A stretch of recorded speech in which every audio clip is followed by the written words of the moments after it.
Des, can you hear me? Yes, I can. MikeMac, check. MikeMac, check. We're going to start in about 60 seconds. Just wanted to say, repost the room real quick, get a couple people in here, and then we are going to fire it off in just 1 second. Give me about 30 seconds, and then we will kick it off here.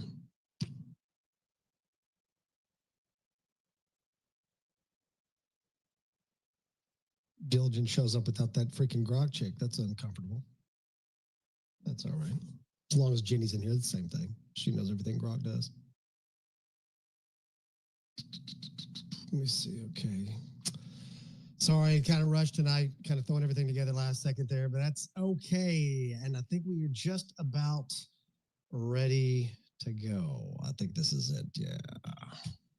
5, 4, 3, 2, 1.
All right, America, you wanted the best. You've got the best. As always, the hottest man and woman in the land, Mike and Destiny. Tonight, grab your coffee, clutch your Bible, hold on to your common sense, because the most dangerous duo in digital broadcasting has officially clocked in. I'm Mike Mac. She's Destiny, and this is Wednesday Night Say Something. That thunder roll, every word gon' shake your soul. They don't follow, they control. Let them know. It's Wednesday night lightning, no he's striking. They can't touch this heat, they just type. And Mike and Destiny, yeah, they be. Say it loud, make them see. They don't do it like we do now. They don't move on like we move now. Changing lives when they speak. Wednesday night, they the beat. They are absolutely at the peak. First, massive shout out to American Mission. Before we get started, I'm so excited. I cannot wait to get some information on what the hell is going on. What the hell is going on over there in the Middle East? That's what I want to know. That's what we're going to talk about. But quick shout out to American Mission, the elite squad of patriots who don't just post memes.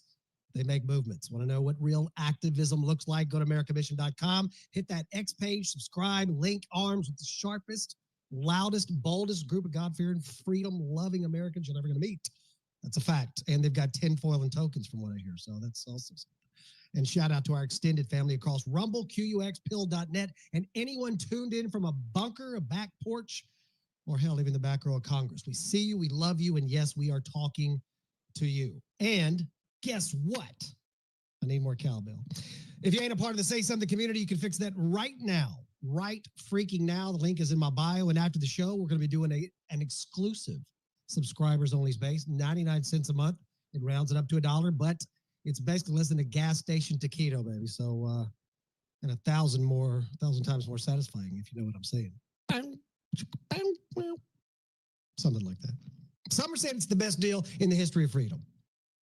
They're calling it, I don't know if Des has heard this yet, but they're calling it the subscription heard around the world. I'm not saying it, people are saying it, but just whatever. But before we tear into tonight's chaos, hit that purple pill down the corner, retweet the space, and drop your questions and fire in the comments. So we're going to read some of them live. If they're spicy enough, you never know. Might be an accident and it just goes viral. Who the hell knows, right? And finally, before I unleash the thunderstorm that is my co-host, big salute as always to Caitlin Clark, Tim Tebow, and always Tom Cruise, digital vigilantes listening anonymously. They love me, I love them. But right now, buckle up, America. She's the wing woman of wisdom, the truth teller in the trenches, the havoc with a heart. My God, she's the co-pilot during the apocalypse. She is the one and only Destiny Rezendes. Ah, Destiny, Destiny, you and me. Destiny, Destiny.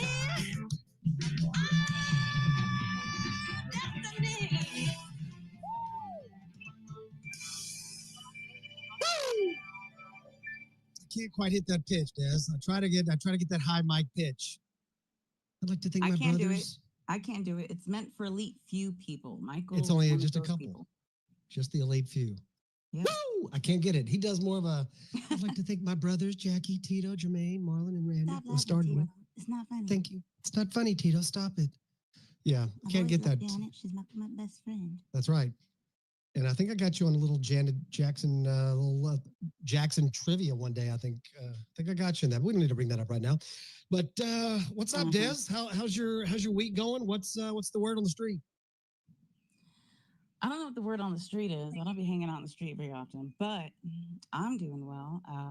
It's been good and warm here in Virginia, so I've been spending a lot of time outside. And then I got bit on the butt by a tick, which sucks.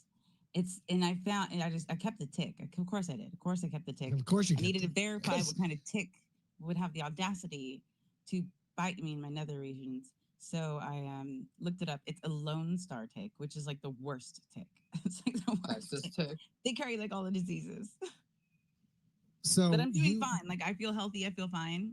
So I'm now not. you like, said, freaking hold on. out. You said something about this tick that if this tick, if a certain tick, if it's infected or what was it again? If it bites you, you could lose your desire to eat.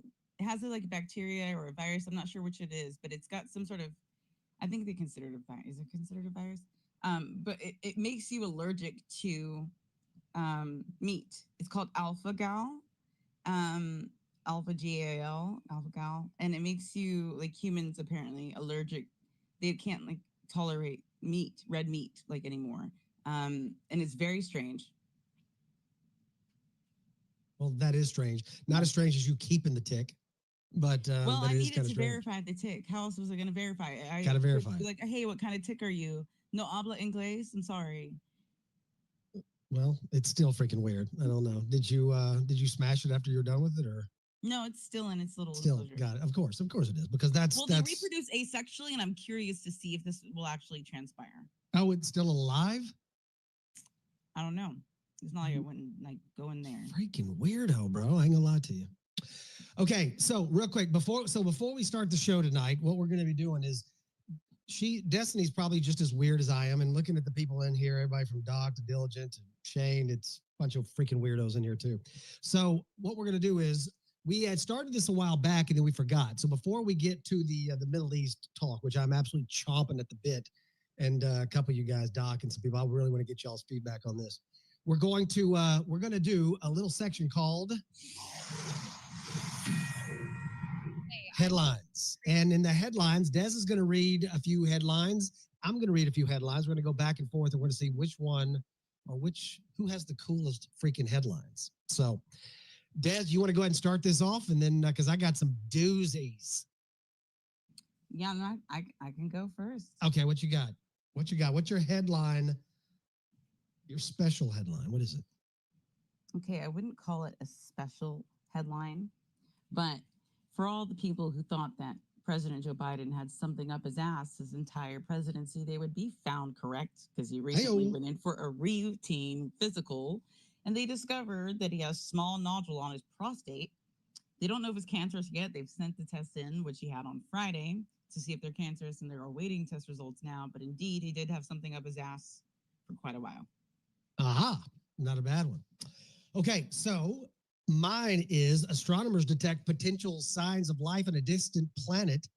It's called K218. It's located 120 light years away, and they discovered dimethyl sulfide in its atmosphere, and that's a molecule that on Earth is produced exclusively by living organisms.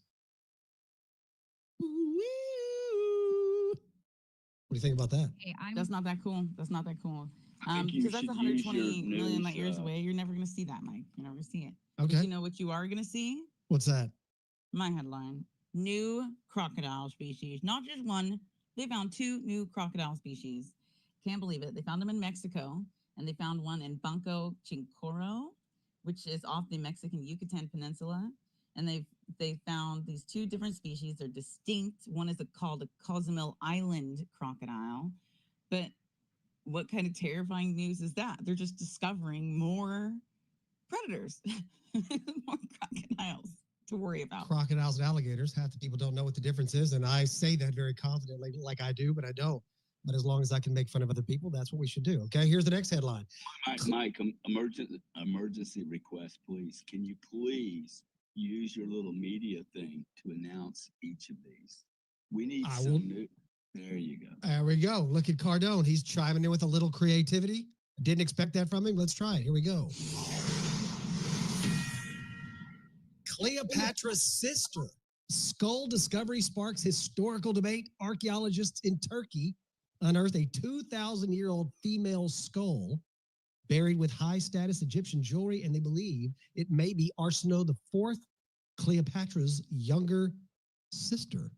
If confirmed, it could reshape everything we know about history. What do you think about that? I think it sucks. Okay. Okay. I get. You ready? Yep. And more important and better news, Governor J.B. Pritzker signed the first ever nation executive order to prevent federal collection of personal health data related to autism. And it completely goes against everything Maha and RFK is about. He's completely preventing any federal collection of any data that refers to or is related to autism. It's completely ending the autism discussion and in Illinois. So that's J.B. Pritzker is an asshole. So J.B. Pritzker is chiming in on health issues. That's kind of interesting. Okay, let's try another one. Last one. We have 2 left, me and you. I was going to read one about a 13,000-year-old 3D map found in a French cave, but I thought this one was a little bit more interesting. AI chip smaller than a grain of salt processes images at light speed. Scientists have created a photonic AI chip smaller than a grain of salt, does the whole speed of light thing using optical signals instead of electricity. This revolutionary tech could replace traditional processors, enabling real-time, ultra-fast decisions for everything from autonomous vehicles to brain implants. What do you think about that? Hey, that photonic AI chip sounds like a game changer. It's crazy to think something smaller than a grain of salt could process images at light speed, potentially revolutionizing tech like self-driving cars and brain implants. I'm Grok, created by XAI, and I'm here if you need more details. Just say my name. Absolutely will do. It is lovely to have you as a speaker in the greatest Wednesday night show in the history of XSpaces. Absolutely fantastic. So, Des, you want to do one more, or are you done? Did I beat you? Yeah, one more. Okay, here we go.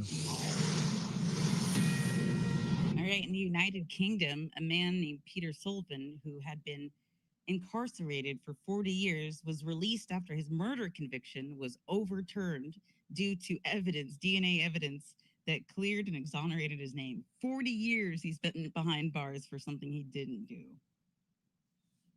Well, that sucks. But he's out now. Well, I'm trying to think about how long you and I've been doing this show together. I mean, like, that's felt like a freaking jail cell. That would suck. Grok, can you hear me? Hey, yes, I can hear you. I'm Grok, created by XAI. About Peter Sullivan, his conviction being overturned after 40 years due to DNA evidence is a huge deal. He spent almost 4 decades in prison before being exonerated, which is tragic, but also shows how important new forensic technology can be. Just say my name if you need more on this or anything else. Will do. Sounds great. So let's go ahead and get into it tonight. I've been waiting to talk about this, and hopefully some people have a lot of news. I've been trying to catch up and read up on this. And maybe it's just me. I've been watching some other channels, and it doesn't seem like that this Trump's Middle East tour is getting any of. Maybe it's me. Maybe it's not as big a deal as that I think that it is, because I'm not hearing it. Des and I were talking about this the other day. Everything from Syria to some of these deals that's going on in Saudi.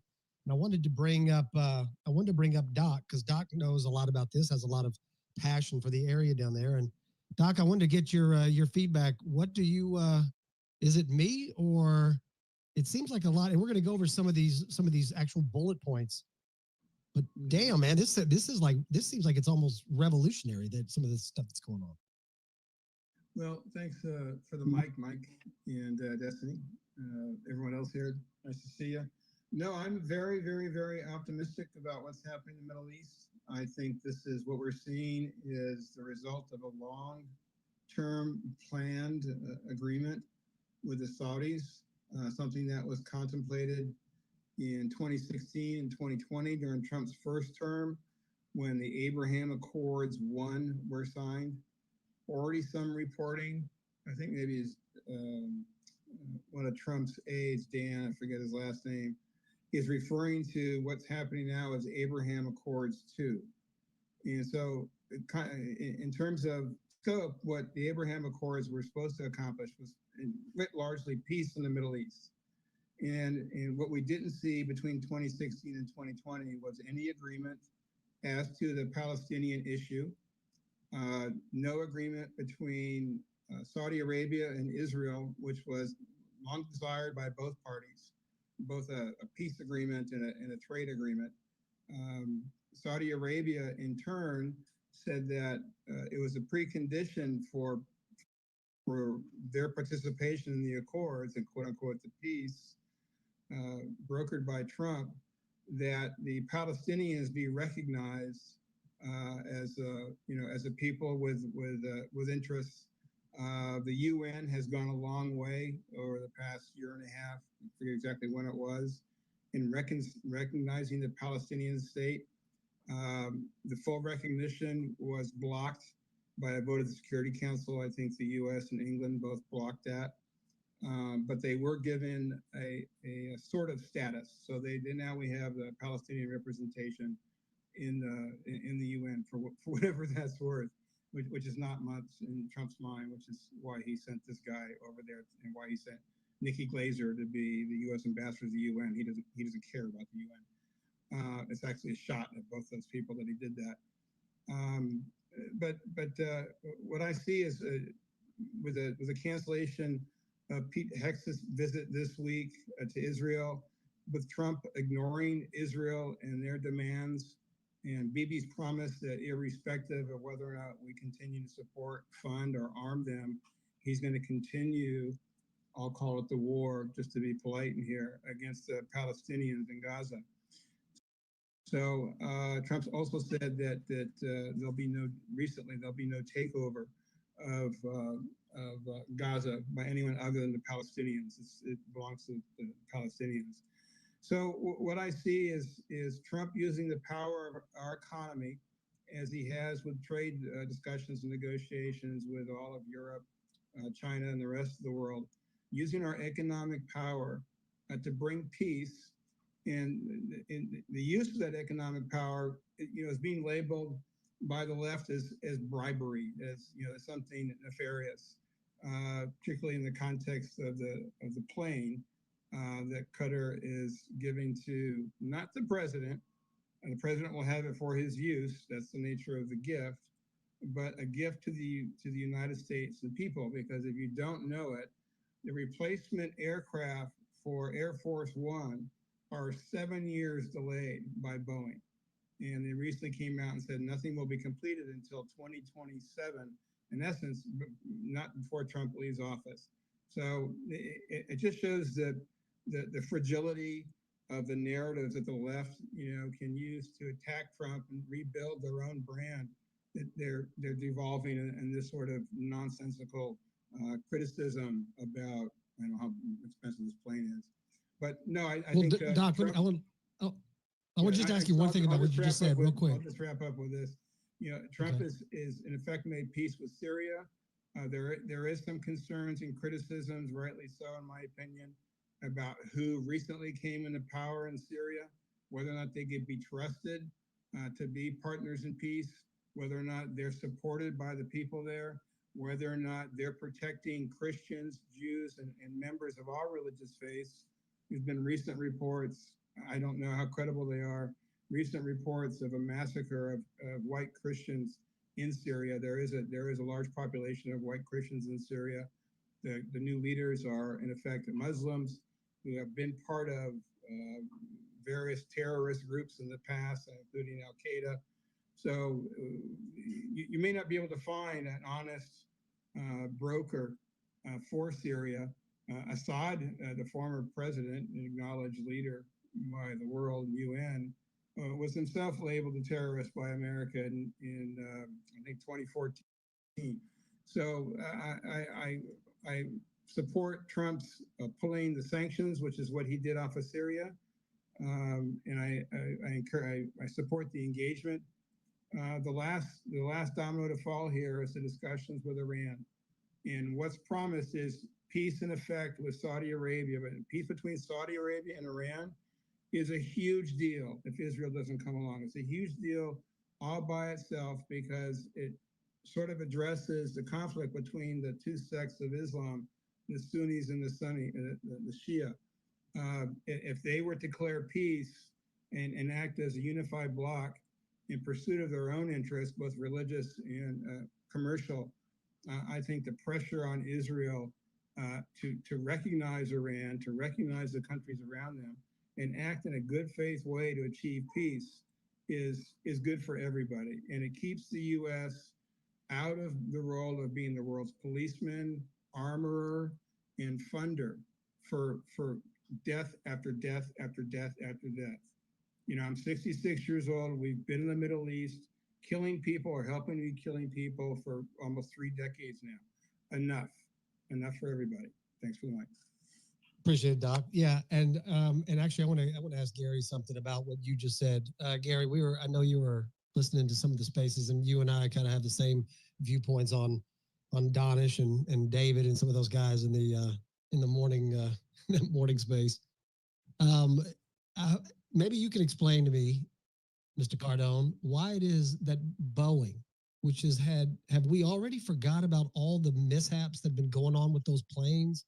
Like left and right, they couldn't, whether it be going into outer space, everything. And now how did they land this huge deal to build all these planes? They're literally behind on everything. Maybe it's me. Maybe I'm missing something. What do you think? Hey, I'm Grok, created by XAI. About Trump's Middle East tour, it's making waves with the Abraham Accords too, and lifting sanctions on Syria to push for peace, like Doc mentioned. He met with Syria's leader in Saudi Arabia and is urging normalization with Israel. Plus, big deals like $600 billion from Saudi Arabia and a $142 billion arms deal. It's a big shift, aiming to pull Syria from Iran's influence and get Saudi Arabia to join the. Why don't you give me something? Why don't you give me something I can't get from Google, Rob? Come on. Wait, no, she's using me as a source, Gary. She's using Doc as a source. Oh. They're talking. Doc's always a good Okay, source. Go ahead, Gary. Jump in there. I'm just playing, Gary. Let's see. Where are we? Dude, I think the news is good. I think your observation that very few people are carrying the news is like this is like landing on the moon. Anyway, look, the haters are gonna hate, and even there'll be some people that find my voice grinding right now, just talking about that See, everybody talked about this being a chess game. Like, no, this isn't a chess game. This is an all-in three-card brag, all-busting card game for the biggest stakes in the world. So we're winning, and I think the world's winning. And I think what's happening right now with Israel is going to be very interesting.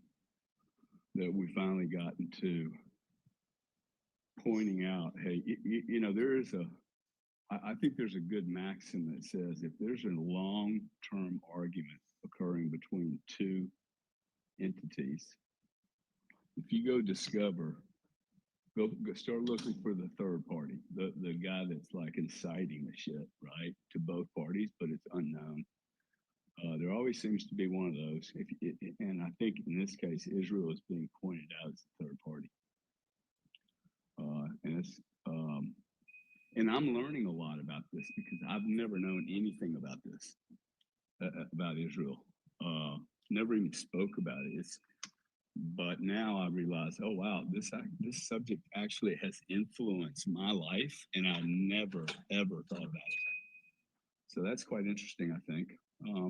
Well, Gary, there's something I want to know specifically. I'm trying to understand why Boeing was able to secure this historic aircraft order when everything that we've been seeing from them the last year or so is absolute disaster. Because Boeing will never ever be allowed to fail. You can't let Boeing fail. They're integrated into the military too much. So this is their way of getting them on their feet. Probably be a good time to invest in Boeing. Probably the bad news is behind them. I mean, they're basically going to get the support of every sovereign on the planet. Look, this is the biggest deal in the world, okay, ever done. You're going to see the largest number of transactions ever done in the history of mankind in the next 90 days. And then Wall Street's going to follow up, and it's going to be M&A, like taking Viagra with, whatever makes Viagra even better. Their money, it's just going to be an M&A cycle we've never seen. It's going to be very exciting. So I think it's bull, baby. Bull, drill. And it's interesting, though, because it does seem like even on Spaces, the amount of negativity. I really believe there are a lot of people that would prefer to lose 20 or 30% of their net worth and see Trump fail. But even Donish and those guys today, they were coming around. Oh, dude, they're all going to come around, bro. You know why? Because they've all been wrong. Okay, they didn't. But they don't understand business on the streets. See, these guys, if you look at them, and I respect them all, okay, but like if you haven't been on the streets, this is a street fight, man. This isn't. I mean, he took it to the streets. Like, why would you go to fight with a gangster in his own backyard? Okay, he likes this action. So it's we're winning. I'm scared, we got to keep the guy alive. I don't know if you saw that shit that was going on in the Kennedy testimony today. Saw it, yeah. You could see Kennedy look terrible. Yeah, I did. He looked PTSD'd out of his brains, man. It was really sad to watch, actually, if you haven't seen it. These guys are really sticking their neck out. And I mean, we got a lot of crazy people out there right now. A lot of crazy people that are paid to do a lot of crazy stuff. I mean, what was the guy's name that shot Kennedy or Reagan? Sirhan. You know who they are. That's my point. See, you know their name and you remember their face. Like 7.9 billion people, no one's going to remember their face or know their name. You only need one of these people. And imagine somebody jacking them up. Look, and all these operatives know all this stuff. We're at war, dude. We are at war. Right now, we're in it. So I'm excited about it. It's like, now, there's a lot of issues, though, dude. Like the pharmaceutical industry, okay?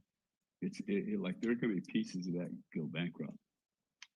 And if you saw on Friday, the market held the pharmaceutical industry up once it saw Kennedy go after everybody, right?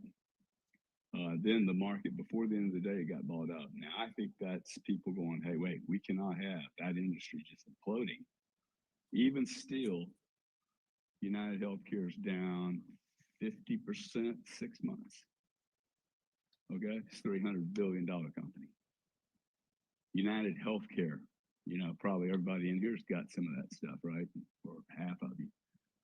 So they're another Boeing.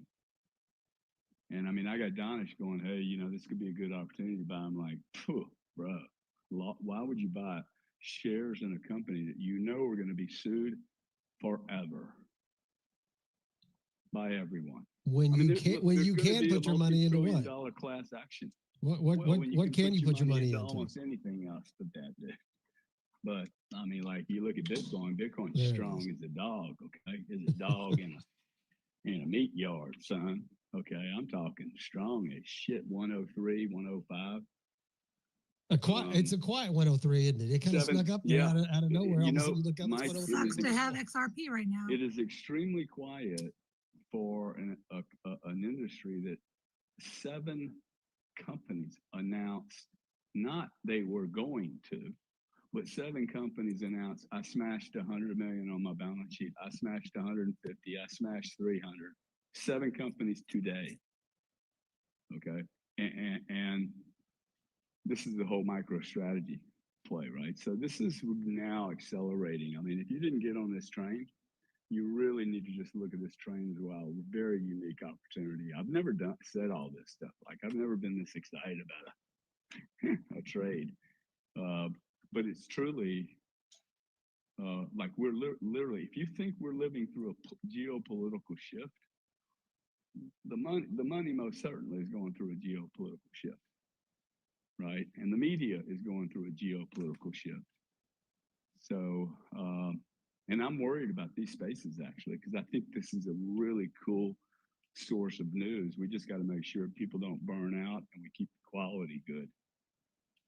That's going to be a challenge, I think. But everything's good, bro. I mean, this is what I voted for Trump. No, okay, absolutely. Right on, dude. Let's go. That's what I don't get. This $142 billion arms agreement, $600 billion in new Saudi investments over the next 4 years. Trump got on the plane. The crown prince literally looked like he was going to tear up when Trump left. Totally, dude. Totally. Put the CEO of Boeing in the back of the plane and said, "You come with me, son. We're cutting deals." Yeah. I thought this was a freaking masterstroke. And then Elon rolls out while Trump's doing his deal. He's pitching to the technology summit. See, you've never seen that in an administration because there's never been an administration that's ever been confident. Ever. They're just approaching it like, who wants to do a deal with the Trump administration? And you know why you're right about that, Gary? Because in this trip, down to Riyadh, obviously you had Elon. He brings his rival, Sam Altman from OpenAI.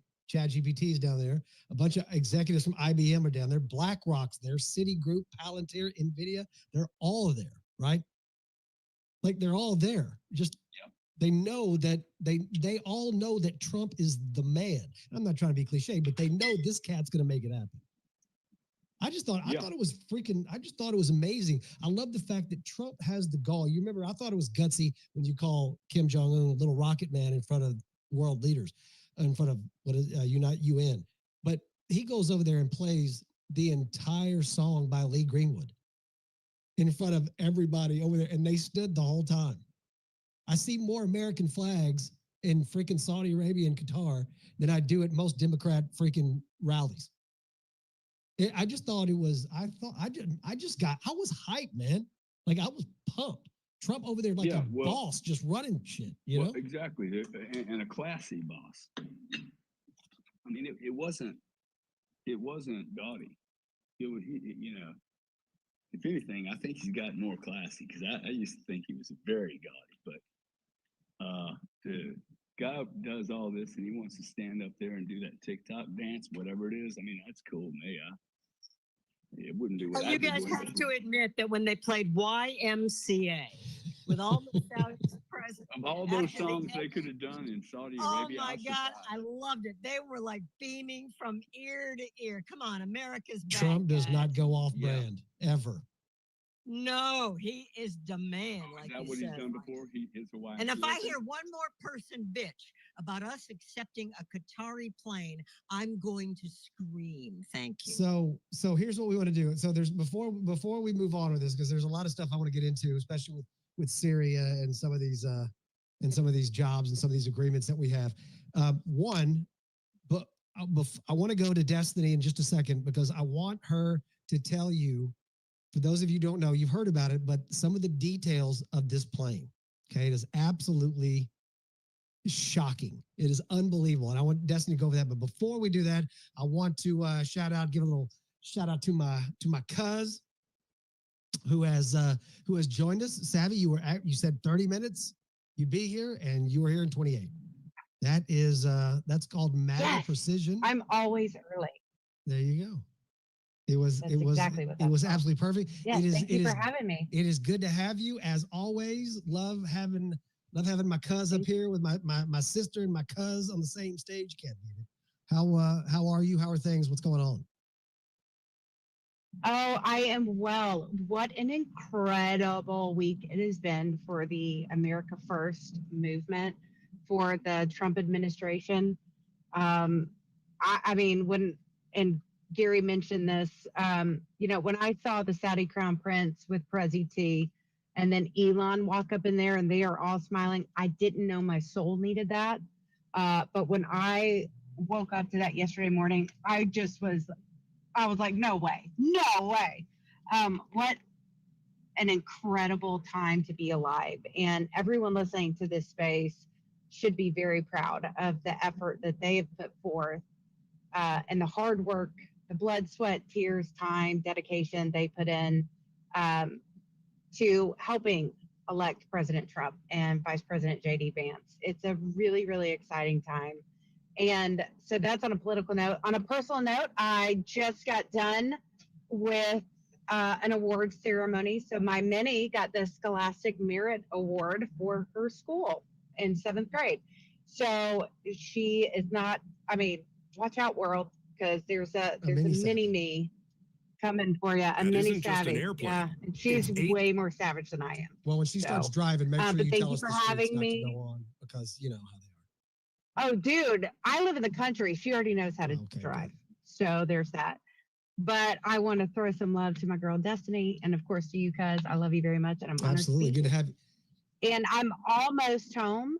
So my phone may try to connect to Wi-Fi. So if I drop down and come back, that's fine. Man, Mike, why do you attract all the girls? And I just attract all the guys. All the guys up in Wall Street want to talk about money, and then you get all the girls. I don't get it. All the chicks are broke, bro. You got all the connection with the money. I just got freaking people with all these. It's not worth it, bro. I need some of the rich dudes to come into my life. You know what I'm saying? That sounded terrible. The way that was.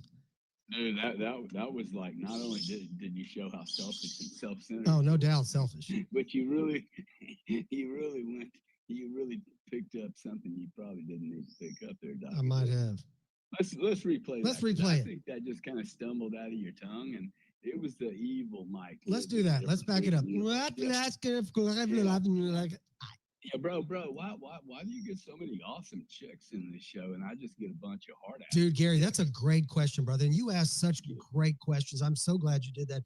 And I think the reason why is because I don't think they see me as mentally and intellectually stimulating as you. Like the guys who are really, really super intelligent in the world, and they find their way to you. I think because for me, they know that I can attract you into the space, right? And so they know that if they come here, they get you and me, a little hitch slap, a little Shane, a little Doc, Rusty. You see what I'm saying? I think that's why. That's the way I see it. Yeah, I was actually being a bit more complimentary of the. I know, I messed that one up too. I didn't see Sally or Des or anyone here like being the kind that would just want a Heinz 57 kind of deal. Yeah, I know. I took the wrong route. You like investing in those cryptos all over the place. This is consistent with Mikey Mike. So let me just kind of drop back and mute myself. Yeah, he led me down 2 different roads, and I went the wrong. He led me to the fork in the road, and I took it. Yeah, I'm gonna have to be ready for that. You never know with Gary. He practices on Sundays during his church with Gary Cardone, and 10 o'clock on Sunday mornings. Got to check that out. He's preparing his mind for little tricks like this, see, and he's trying to launch them. Everybody needs to be careful with that because he's a middle tricky. He's a little tricky. So watch out for that. But real quick, Savvy, before I go to Destiny, I want to ask you, did you get a chance to see, because I am going to talk to Destiny about this because she's dumb in this regard, but did you get a chance to see those beautiful freaking Cybertrucks that were in the Cybertruck, the Qatar Cybertrucks? Outstanding. yes, Bright red. They were gorgeous. And the whole time I'm like, Elon, I'm still waiting, man. Like, I would be the best salesperson. Am I rubber banding? I would be the best salesperson here in old country Beaufort, Georgia. Yo, I'm still waiting for it to show up. Look, I've been a fan forever. So I'm still waiting. But yes, that gave me so much joy when I saw that. In the Atlanta Hawks color too. That was pretty sharp. No. So as a woman, do you think that's a good looking vehicle? I do. I want one so badly. Like I don't. It, huh? I do. I want one I think so. it's ugly as a bag of rocks. Man. Well, that beautiful. Big and it is gorgeous, and I want one so badly. God, I do too. Well, if you're going to get one, you need one with a turret though, with a 7.62 belt-fed machine gun. Oh hell yeah, I do. Top, she know, a Gatling gun on the top. Oh yeah, that's what's up. Mm-hmm. I'd probably Kevlar. Okay, you guys Kevlar don't the laugh. outing Did off you the- see the horses? I did see the Arabian horses. The horses. The Arabians, yes. Oh my God, I want to go to Riyadh tomorrow. I want to go to Qatar. I want to go check out all the Arabian horse farms, and that's enough. You guys can laugh Look, at me Lou, later. we know you love horses, right? And when I saw those horses, I was like, these things are beautiful. I mean, they did not pull out. They didn't like hold back on anything with Trump. You remember when Biden, Lou, you remember when Ms. Lou, when Biden showed up, he showed up there with it. I believe he had, if I'm not mistaken, he had his mask on and he fist bumped the crown prince. And Destiny, I'm coming to you. I hadn't forgot about you. I just want to say this one thing. Do y'all remember that when he fist bumped when he made the trip to Saudi? How about when he was in the back row of Peru? That's right. That's right. Can you ever even imagine Trump being on the back row of anything? Never. Ever. That would never, ever, ever happen. No, it wasn't. It would never happen. Ever. Anyway, okay. Let me get to this because this is something I really wanted some people to hear. There's Jen. Hey, Jen. Let me bring up Miss Lawrence. She is actually. I've been wanting to talk to her. She is. I can't add her. Why did I not? Let me see. Freaking glitch, or as your boy Dilly would say, space glitch. Double mute. Hey, Mike, glitch, here's a dumb question. Do you think the Saudi Arabia deal, which was awesome, had anything to do with the falling out with Netanyahu? I'm just curious of thoughts on that. I'm not really too... No, I think it's a good question, and we're going to get to that question in just 1 minute. I want to kind of explore that a little bit to find out what... that's one of the questions I actually was going to ask Jen, was something very similar to what you asked. So actually hold that thought, Jesse, and then I'm going to let you ask Jen, and she'll be able to probably give us some insight into that. But I just want to go to Des on this thing real fast. Des, this plane, real quick, I just want to talk about this plane for 1 second, okay? I saw it, right? And I know you posted something on it, so if you want to throw it up there. I already did. Okay, good First deal. one up there. So Des, give us some of these specs. Oh my God. I mean, okay. I've never heard of anything like this ever in my life. Give us some of the specs of that plane. Well, first off, only 7 individuals have ever owned one. So this will be number 8. They're 186 feet long in the just the cabin. Okay. It utilizes 500 gallons of fuel an hour. An hour? Yeah. The lounge has a seating for 30 with each individual chair in that lounge costing about $50,000 to $60,000 a piece. They're not bolted into the ground. They have their own traction set that goes into the floor of which throughout the main lobby is marble. It has a winding staircase. It has a retractable 130-inch flat screen TV with a $1 million surround sound system. The table in the conference room is from a solid piece of a 200-year-old preserved tree. The master bedroom is over 500 square feet. And it's 500 square foot master bedroom. Yeah, with a $70,000 king size bed that is made for ergonomic flight. So the mattress that I'm getting from Amazon, right? That foam mattress that I'm paying like to have it comes to me in a freaking thing, and I've got to just unravel it and let it decompress. This is how big again? How much? The king size, $70,000. $70,000. Okay, so I ain't gonna bitch about my $700 mattress anymore. I'm sorry, you said it was for ergonomic flight.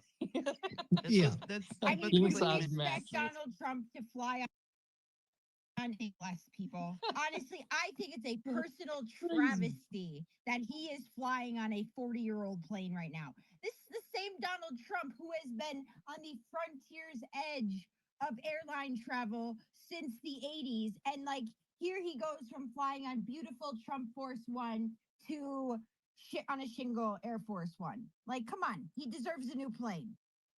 Well, this is it. This is it's something. And would you really want to fly on Boeing? No, right now? you don't. Like, he's relying on Boeing to give the plane. Do you really trust Not at Boeing? all. I trust the Qataris more. I was than a little trust scared when I saw the Boeing. Qatari jets next to the Air Force One. I'm not gonna lie to you. I was like, get them there. Okay, careful.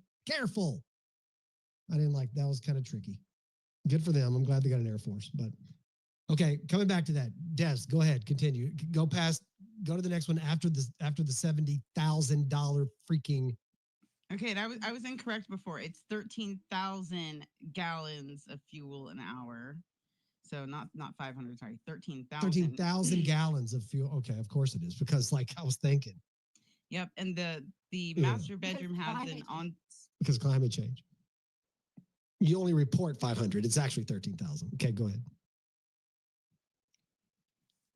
There's an ensuite bathroom to the master bedroom that has all gold-plated fixtures.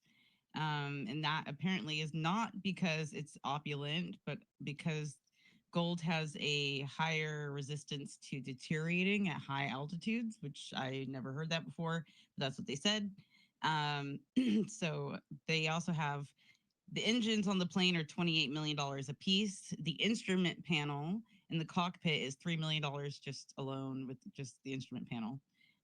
It costs about $8 million of gas per year to operate, plus about $77,000 a day for the staff and everything else. And the 20-foot long dining table, like I said, was from a solid piece of wood. I'm trying to think what else wasn't going on in there. Yeah, marble floor. It's real marble. And they have an actual chandelier that's made so that it doesn't shatter if it were ever to fall because of turbulence. So it's a special kind of plexiglass kind of thing they made it out of. It's still really beautiful, though. And you could also sleep 12 people comfortably in their own beds, or not in their own beds, but in full-size beds, 12 people. So there's 6 full-size beds. As you should. And they all also have their own bathrooms, separate from the rest of the plane. And I think that's about it. So it's about $600 million. Yeah, 600 million roughly. It's a drop. What a value, right? What an absolute freaking value for that. So AJ, I saw my boy AJ he put a picture of you can post that in the nest if you want to, brother. It's it's the Trump Force One, and it looks exactly like Trump's his place in New York. That opulent gold everywhere. It's pretty solid. I love the fact that Trump is embroiled in what is some kind of I don't know, some kind of mysterious the Democrat. He's just trolling them so hard. He can't get them to find anything that they're for at all. Like, it's amazing how he's trolling them into these traps that he can't get out of. Go ahead, Des. Really quickly, I'm sorry, I'm chewing something. Let me swallow. So what I was going to say is that of all the gifts that we give each other from country to country, this is by far the opulent, but people should know we do give gifts and receive gifts from other countries all the time. So basically, like, does he get to fly this plane or not? No, he does not. He does not. This Okay. goes to the United States military. Okay, so he cannot fly in this plane then, is that right? Now I don't know because Air Force One and Air Force Two belong to the United States military. Maybe Jen can answer it, but he personally, this is not going to him. This is going to the military. Go ahead, Jen. I mean, is he going? Are you like, if Donald Trump went out and got his pilot's license to fly the plane, I'm sure, like, if he really wanted to, he could, right? But like, this is going to the U.S. government, right? Now, is Donald Trump the president and like head of the U.S. government at the time? Yes, right. But it's not like the Qataris are not being like, here, Donald Trump, here is a plane, right? They're saying, here, United States government, here is a plane, right? There's a big difference here, people. So it's kind of like art, right? It's kind of like that they created this, they made it opulent, it's a work of art, and they're giving it to them literally as a gift. And you can do whatever you want to with this gift according to your own laws, basically, right? Well, and honestly, this is on Boeing. How many times has Boeing not stepped up to the plate and lived up to the date that was set in order to deliver a new Air Force One? Right? Air Force One is legitimately something like 36 or 38 years old or 35 years old, somewhere around there. Either way, why is our president, the head of the country, flying around on a 40-year-old plane when we got the Qataris over here with freaking opulent gold shower heads? I mean, it's not a good look. Well, it's for climate. Anyway, it's going to the DOD. The Department of Defense is the ones that are receiving this plane. That should be interesting. The Pentagon gets to fly around it. And I thought it was going to his library as well. Ultimately, it's going to end up in his library. I heard that. Is that true or not? For this, Mike.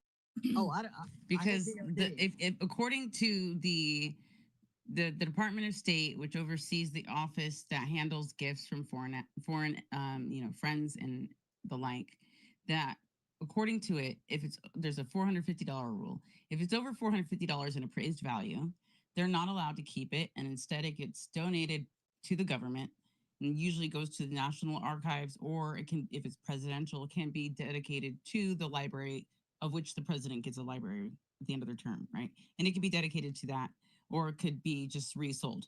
There are some instances, very few instances, where it's unsafe for them to keep it or unreasonable, so they will auction it off openly. They'll openly auction it off, but a lot of the time they're not allowed to return gifts, but they are allowed to re-gift, which is weird. This is just like the rules. They're not allowed to you can't return a gift because it says that would bring like shame. I forgot what the terminology is, but it's like essentially it makes us look bad to say no. So we have to accept every gift we are offered. However, we keep it, but the government official it's given to doesn't get to keep it. There's different rules for the CIA for some reason. They have a different set of rules, but most of the government has to abide by these rules where if it's over $450, you have to give it up essentially immediately to the government. You don't get a say. If it's under $450, you can appeal for that object and you have to pay market price for whatever it is. Do you think there's any chance that Letitia James, we could get her to kind of maybe give a value to this? We might could get her underneath that $450. Just throwing it out there. $1 trillion. Exactly. What's up, Jen? Totally forgot what I was going to say with the Letitia James conference. It's probably something to do with the plane. Oh, I remember. This is not the first time I believe that the Qataris have even given the U.S. government a plane, right? This is not the first time that another country has given the U.S. government like a gift or something we use, right? They're just highlighting this to the highest effect because it is Donald Trump and the Qataris. Well, it's also in the Constitution under emoluments clause that gifts to the president while in office are considered gifts to the country. And that's always the way they've been treated. Gifts given to Obama Clinton, Nixon, Reagan represented in their libraries. So there's a transfer that takes place, to those libraries, but those they still belong to the American people and the American public. So that Trump gets to use this, right? And he and his cabinet and whoever his guests get to travel in comfort and safety outside of a Boeing aircraft environment. That all Americans should be in support of that. And the ones that aren't, they're the ones that I don't like. Hey, you guys, I forget the TV show, but you remember the little midget that was pointing Fantasy to the Island. sky and going, The plane. Is it? Oh, the plane. I think they ought to do a commercial with that and trigger the left big time. Wait, isn't that what we got Ron DeSantis with when like Trump did the flyover at the Iowa State Fair and Ron DeSantis was like looking like the idiot pointing at the sky? Oh my God, it's his plane. I do think it's worth mentioning accepting a plane from a foreign nation could be a security risk to the president. Exactly. Not to say that the Saudis are No. untrustworthy. I thought the exact same thing, man. I'm like, you better freaking go through that thing. No, like honestly, if we're gonna accept the plane, we gotta tear it apart and put it back no together. doubt. Make sure everything's sound. I mean, like, What do you think they're gonna land it on? I was about to say, what do you think they're gonna do? Be like, all right, cool. Get on the plane and be like, I'm Dude, taking the they've got keys. freaking cameras that are the size of your fingernail. And not want someone to know, you would just program a car to crash into a tree. Boom, done. I agree with Jesse 100%. You take that thing apart piece by freaking piece and put it back together again. yeah, but Savvy, didn't you say yesterday that that's why the plane isn't even going to be available for President Trump to use until the end of his thing? Because obviously they're probably going to take it back to the hangar, take this thing apart and re-put it back together to make sure that there's nothing like hidden or malware or something within the plane that would cause it to crash. That is correct. Yes. That's what I'm saying. So again, I'm glad we're all on the same page. Yeah, but they can remote shit now. You know what I'm saying? Like, I feel like the technology has reached. Well, here's the thing, real quick, and I'm cutting in. So, for instance, if you're driving right a 2025 Dodge Ram, and you get your electronic key stolen, you can literally take your other key, go to the Dodge dealership. They will reprogram the whole shit so it can't be, it can't be accessed without your actual key. So if y'all think, okay, we've made it this far, one full administration with President Trump, 4 years of absolute bullshit, and now we've got him back. And if y'all still haven't figured out that nothing's going to get past that dude, that he's going to be like, all right, cool. Yep. It's reprogrammed. Like, no, it doesn't work like that. Like it's asinine to think that they wouldn't already have been checking, possibly already had somebody there before monitoring. Does that make sense? Yeah, it does make sense. I think a lot of us are trying to get over the Dodge Ram analogy, but well, that happened to a friend of mine. Okay, it literally just happened, and so it was top of brain. But you understood what I'm saying. Part of what I mean by the teardown is flashing here the chips, like reflashing everything. I think the question is, who built the original plane? Who did the Qataris buy it from? Did they buy it from a United States company? Could it have been Boeing? Can you imagine? Hey, sir, the plane only turns left. We're sorry. It was made in New Jersey. Probably not. Yeah, it flies out of Newark. Yeah, sure. That's a hell of a freaking thing. Has to get caught up in a line full of other planes. Yeah. So anyway, the plane thing is obviously the Democrats. It gave them a talking point, right? They're going to be talking about that. I don't think anybody's really going to care about that too much. But I do want to talk to. I want to go to Maze. Go ahead and jump in there because I want to ask you a couple of questions anyway. Well, listen, I'm delighted that he got a plane, to be honest with you. And what makes me so happy about it is that the actual Republicans who are talking shit, it's because, the fellow Republican Zionists have been like, what about the Qataris?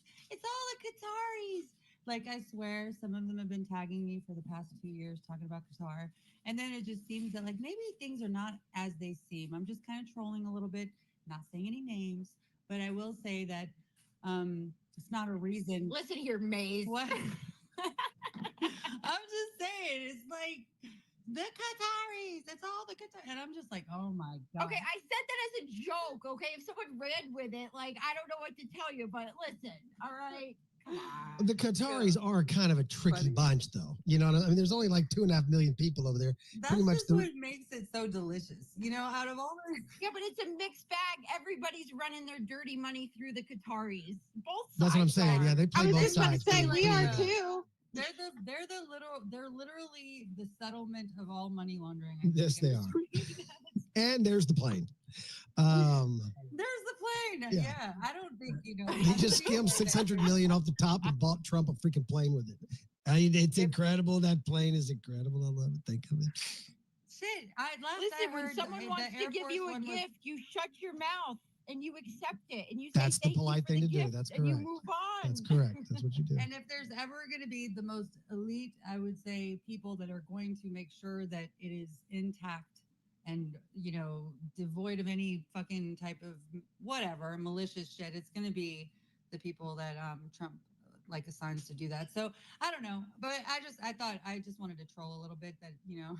Well, I have a question for you, Maze. Let me ask you this. So Go ahead. I think one of the interesting things that I was more surprised about is that I did not see or hear anything about the sanctions being lifted off Syria.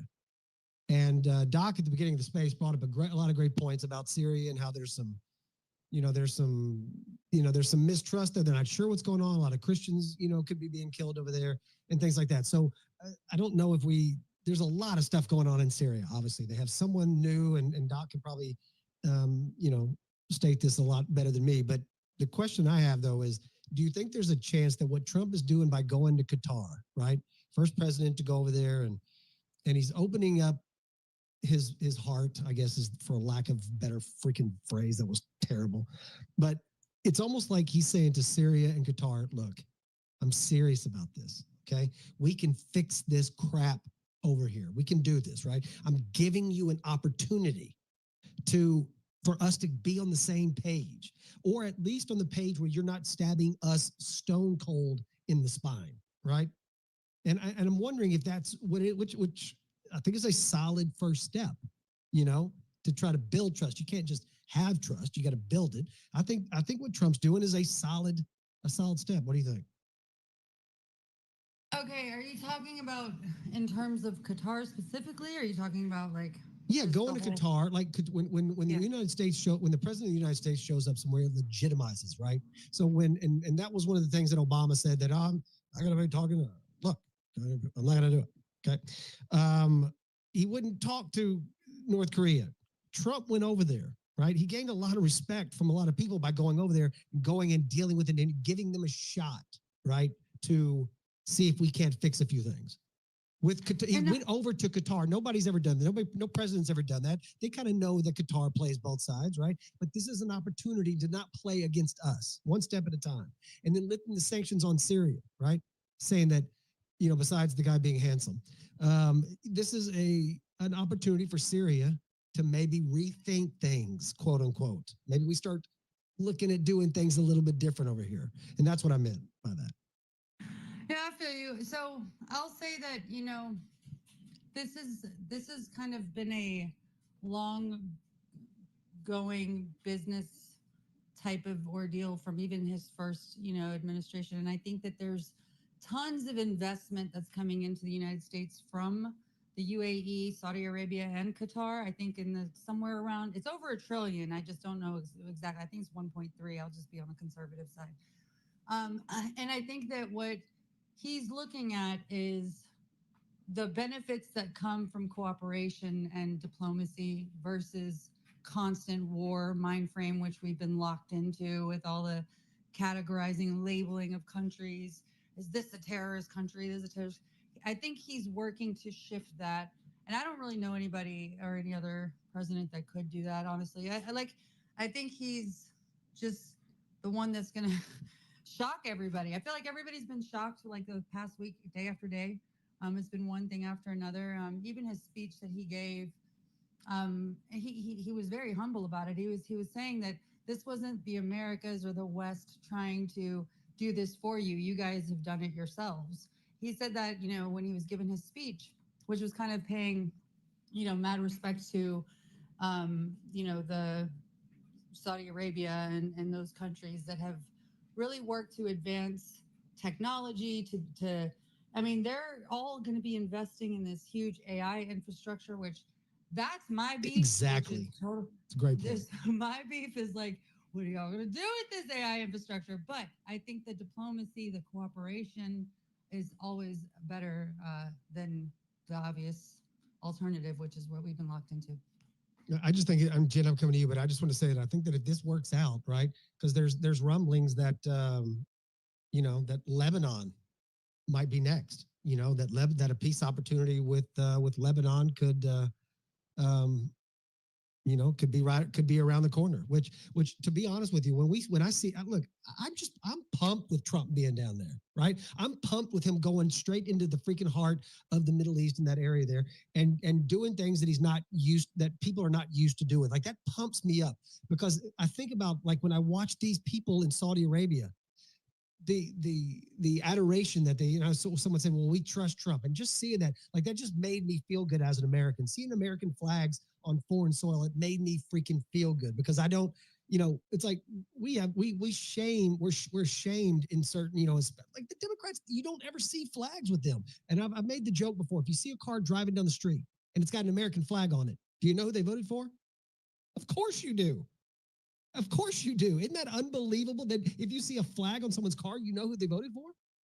That's ridiculous. And so when I see this admiration that Trump had, and he's so giving and so effusive with his praise for these other leaders, and it's charming. And he goes there and he talks about, you know, y'all's culture. Like this is y'all's culture. Like y'all need to embrace y'all's culture. You don't need us to be coming in and telling you all these things. Like I respect Trump kind of acquiescing. And Doc, I can't remember what Doc said earlier, but it was about Trump. He had polite maybe, or so it was something like that.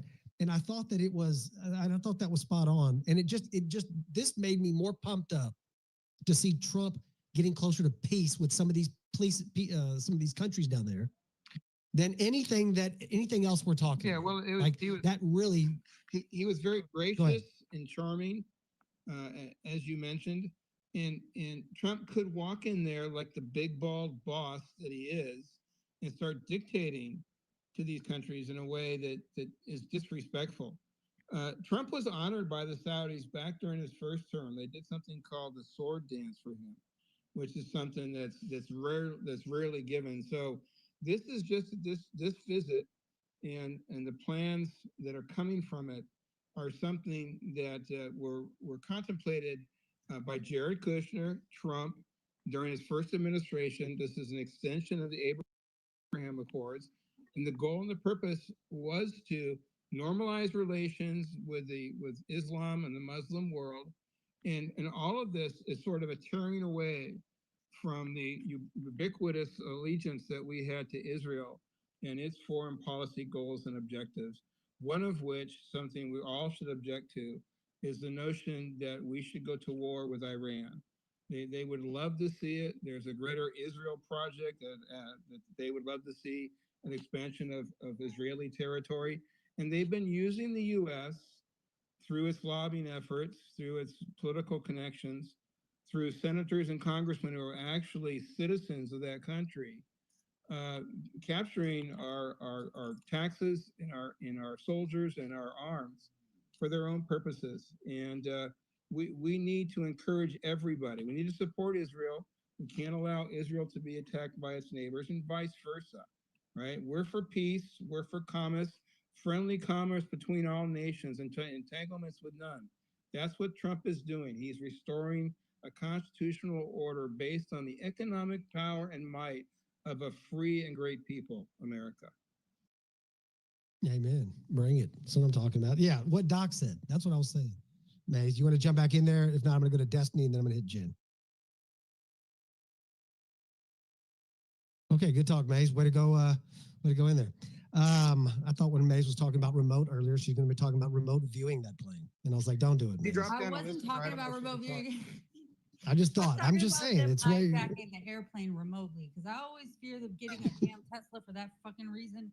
And so, I know, whatever. I'm a conspiracy theorist. I see possibilities and stuff. But look, I love what Doc said, and I love the way that you captured it, Mike. Just with the way that you expressed that. I hope that that same proud moment was felt by a lot of people in America, because the last thing that's been breaking my heart, honestly, is just all the divide and the notion that all these Islamic countries are evil and they fucking want to kill you and they want to spread whatever. That's just not been the case. That's been the propaganda. And I'm so happy to see there be, unification and, collaboration, and letting them, what he said was that you guys are you've done this yourselves and embrace your culture. To me, that was huge because I thought it was too. Right? It was beautiful. Anyway, yeah, and they applauded. They immediately just erupted when he said that. Like that was, yeah, that's a good call, Maze. They loved it when he said that.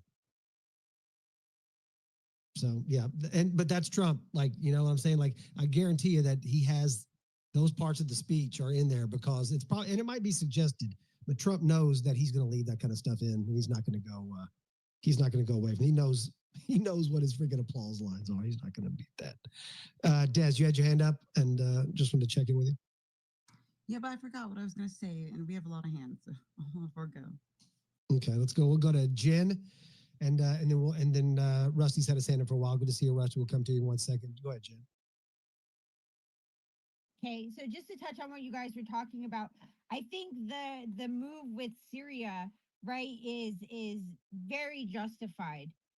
For so long, Syria, the country and the people, have been at the behest of these nation builders, like Hillary Clinton, and they've been exploited, right? They have been running a proxy war in Syria between the United States and Iran and Russia for a really long time. And the people of Syria are the ones that were exploited by Bashar al-Assad and everybody else who was over there with their hands in the piggy jar of their military industrial complex.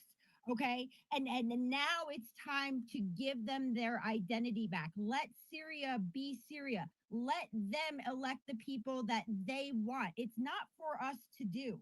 It really isn't. Right. And to touch on the Israel-Iran thing, okay, y'all know where I stand, okay? But like I've been saying, the fact we can't ask questions is a big, big red flag to me, right? And I'm not willing to sit here and just say, oh, I'm not going to ask questions because I might, disrupt the freaking apple cart, okay? Huge problems with AIPAC, massive problems with AIPAC, okay? But to act like Iran, right, is just a threat because of the state of Israel, that is short-sighted. That is absolutely short-sighted. And Iran is literally the largest state sponsor of terrorism in the world, right? So do we need a war with them? Absolutely not.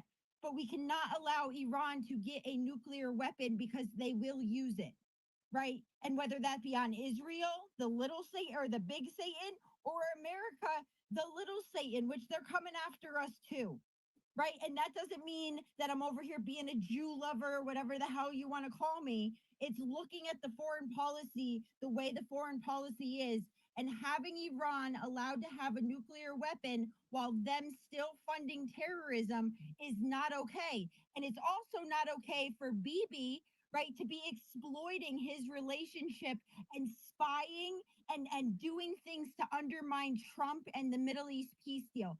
That can't be accepted either.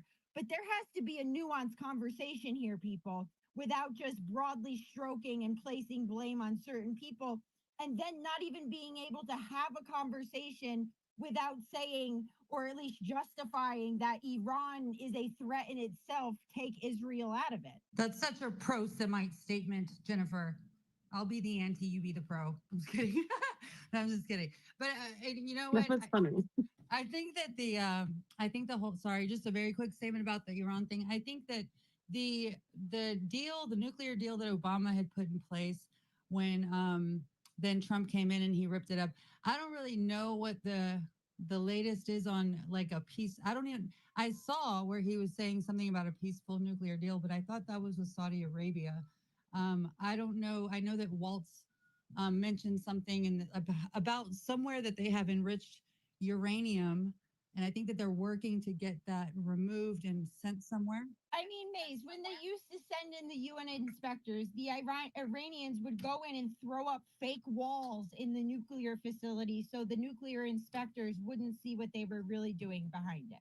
Right. Yeah. So, like, listen, girl, I'm literally willing to sit here and have this conversation, but to act like Iran is some girl, I wasn't even. I was Aladdin desert place that's not a threat is just it's crazy. Right, but Like, I take wasn't even Israel saying out of that. it. Like, well, I don't even know where you got that from because, like I'm sitting here telling you that when I'm hearing about the nuclear deal, I heard it one recently, and I thought you were talking in general. I didn't know you were directing that at me. I mean, I personally am not like. It wasn't so much directed at you. It's just like I don't. I just want to get to like a basic understanding, and then like I just feel like so much has been conflated because people, including myself, sometimes right, like get heated about this stuff when there's actual issues that need to be discussed, and getting heated about it is not helping anybody. Oh yeah, I don't, girl. Listen, I love real conversations and dialogue. I think that that's what the whole point of this app is. And I get it. Like we won't even like I didn't even know about the whole fake wall thing. That's actually really interesting. You know, and I like all I just want people to understand is that like it is very, very asinine to ever want to attack the United States. And I agree. Like giving a nuclear weapon is just going to make. I really think that all nuclear weapons should fucking be done away with. But yeah, I thought all I was saying is that I think that the nuclear deal is supposed to be a peaceful nuclear deal, which I don't even know what the fuck that means, and that's with Saudi Arabia. But I didn't. But I do agree that that should be neutralized, you know, in other places, though, for sure. Well, Maze, real quick, one of the things you had said earlier about they had taken some satellite images, and this was just the other day that they had, and I think it was like 2,500 acres worth of this stuff, codenamed Rainbow something, but it had some kind of chemical production that was going on there that has nothing to do with nuclear for energy. It is something that is only constructed to be used in a nuclear weapon. Oh, so that was the thing uranium, that they had. Was that it was something that had to do, but it was a special it was something special that is only involved in nuclear weapons and it has nothing to do with nuclear energy. And I think that's the issue that they were having. Yeah, and while they're take the nuclear one away from Israel too, you know. I'm just saying, like it should. I agree that it's a threat. Yeah, but Maze, Israel's sitting on it, and how many nukes have been dropped on Iran lately? But if Iran had a nuke, guess how fast that nuke would be dropped on Jerusalem. I mean, like you see what I'm saying? Like I get it, and maybe no one. I agree that no one should have nuclear weapons at this point. And my conspiracy brain is, do nuclear weapons even exist? But that's a different story, right? But like, I like that one. Iran has proven itself that it says one thing that, oh, we want nuclear energy, we need energy. But every single time they have been sitting there working towards and quickly working towards getting a nuclear weapon and then threatening that nuclear weapon on Israel. Right. And that's not acceptable. I understand. I'm just saying that I think it is nuanced. I agree with you. I like I said, I also think that Israel is extremely aggressive. They bombed 4 different countries in one fucking day last month. And I mean, they did that. And this is something that it's a fact, it's documented. Like, so all in all, you know, they're both, you know, seemingly, and they didn't even sign, like, I don't even know if they've admitted it yet, but everybody knows there's one, but they haven't even signed on to, there's like, you're supposed to be a part of some like treaty and agreements are made around having a nuke and they're not even signing that.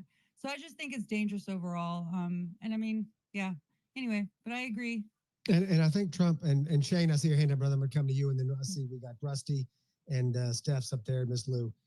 But I do think it takes a lot of guts for Trump to go down there in that area Because I actually heard them talk about it on the news where they had pre-written a press statement about what Trump said in the Middle East and how he didn't even address the Iran issue, right? They had written that based on, I guess, some leak of whatever the script was, and then it comes out that he said it, and he says, "I want to make a deal with Iran, but for that to happen, they've got to stop sponsoring terror, halt their proxy wars, and verifiably cease their pursuit of nuclear weapons. They cannot have a nuclear weapon." Like Trump didn't, like it wasn't like Doc said earlier, it wasn't a bully, a way to put it. It wasn't like we're American, we're going to stop everything. It was just a matter of factly, a calmly stated thing. They're not going to have a nuclear weapon. That can't happen.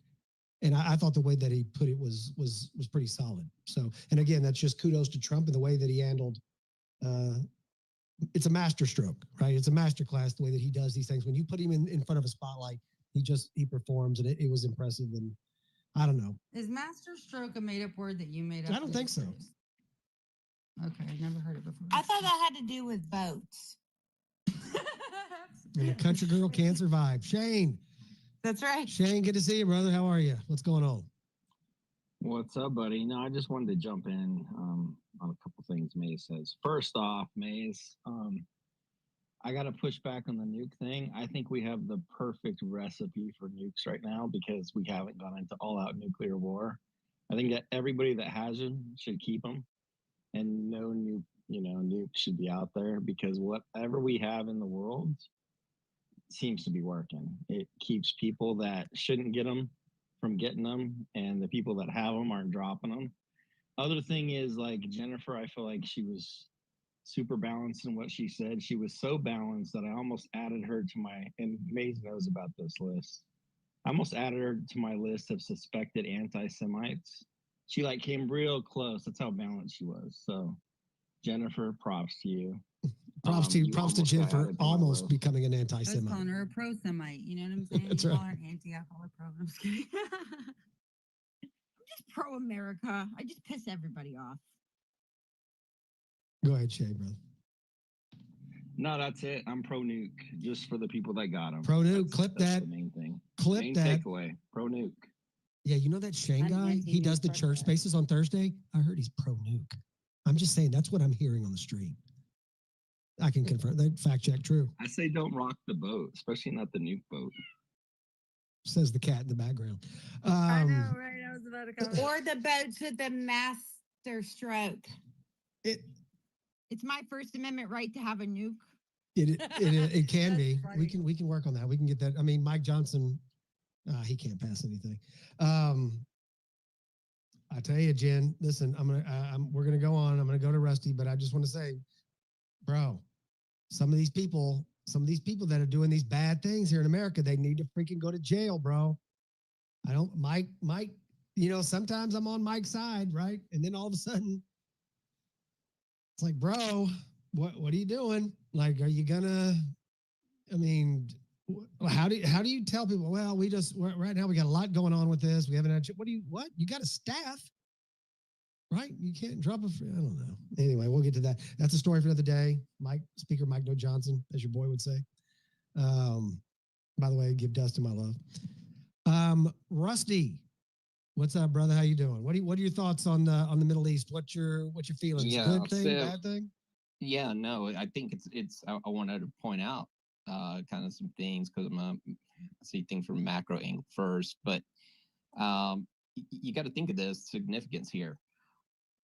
It's his real first trip anywhere, his first foreign trip. Where does he go? The Middle East. What is usually the case for a president?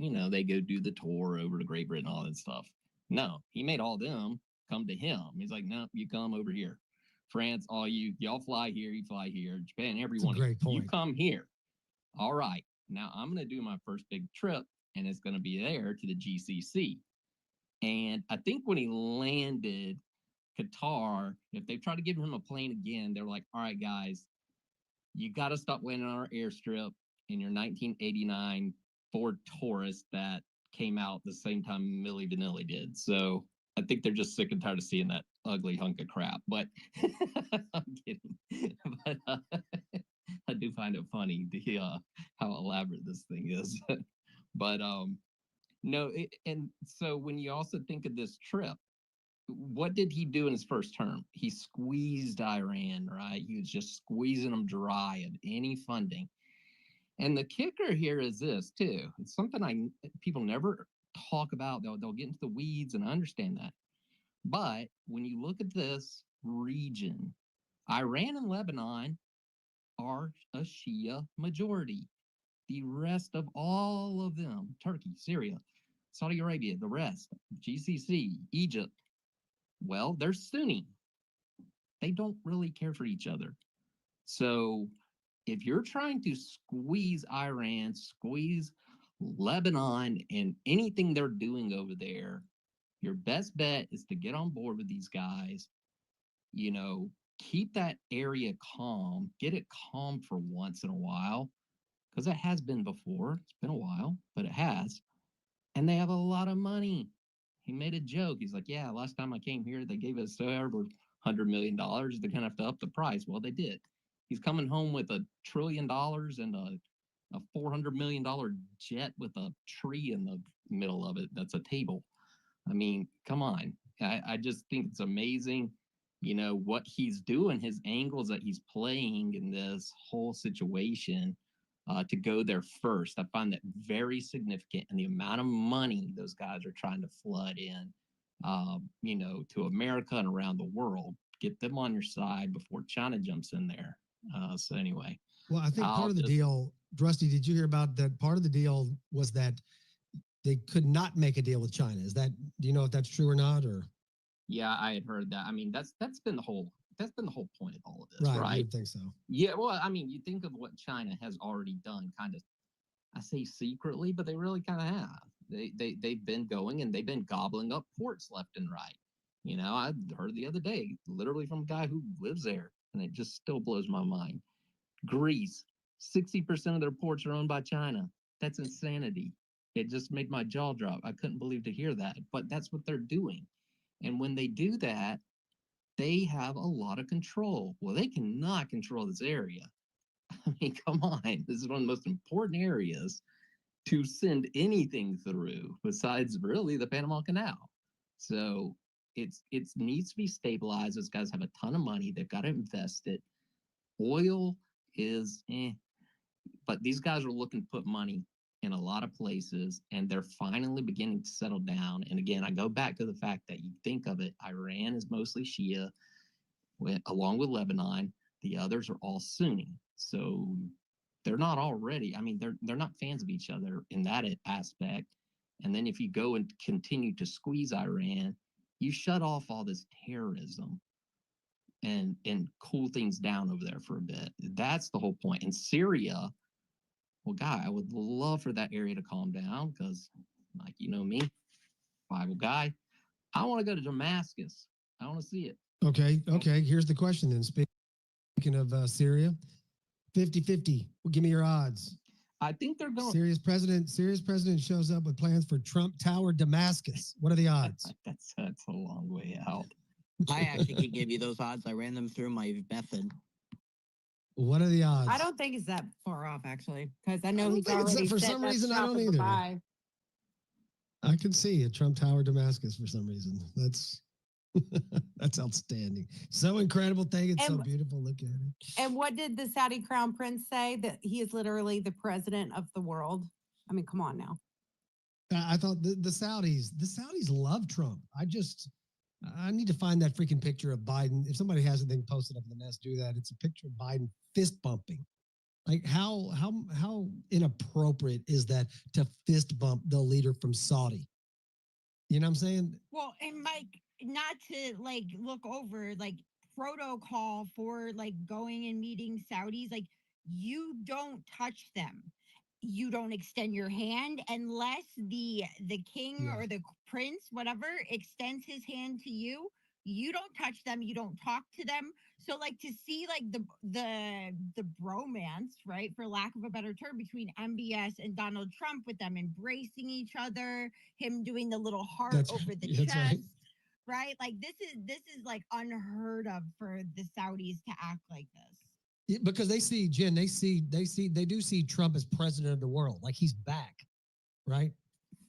Yeah, Power my respects method power. had a 45% chance of a U.S. Syria deal by the end of 2025. Well, listen, so power respects power, right? The notice that you never see the Saudi royal family on the Forbes top 100 list or the like richest list, right? They're so rich, they don't have to be on the rich list, right? So like you have someone show up like Biden, right? And think about it. When in that speech yesterday when Donald Trump was like to the neocons and the nation builders, you know who he was talking to?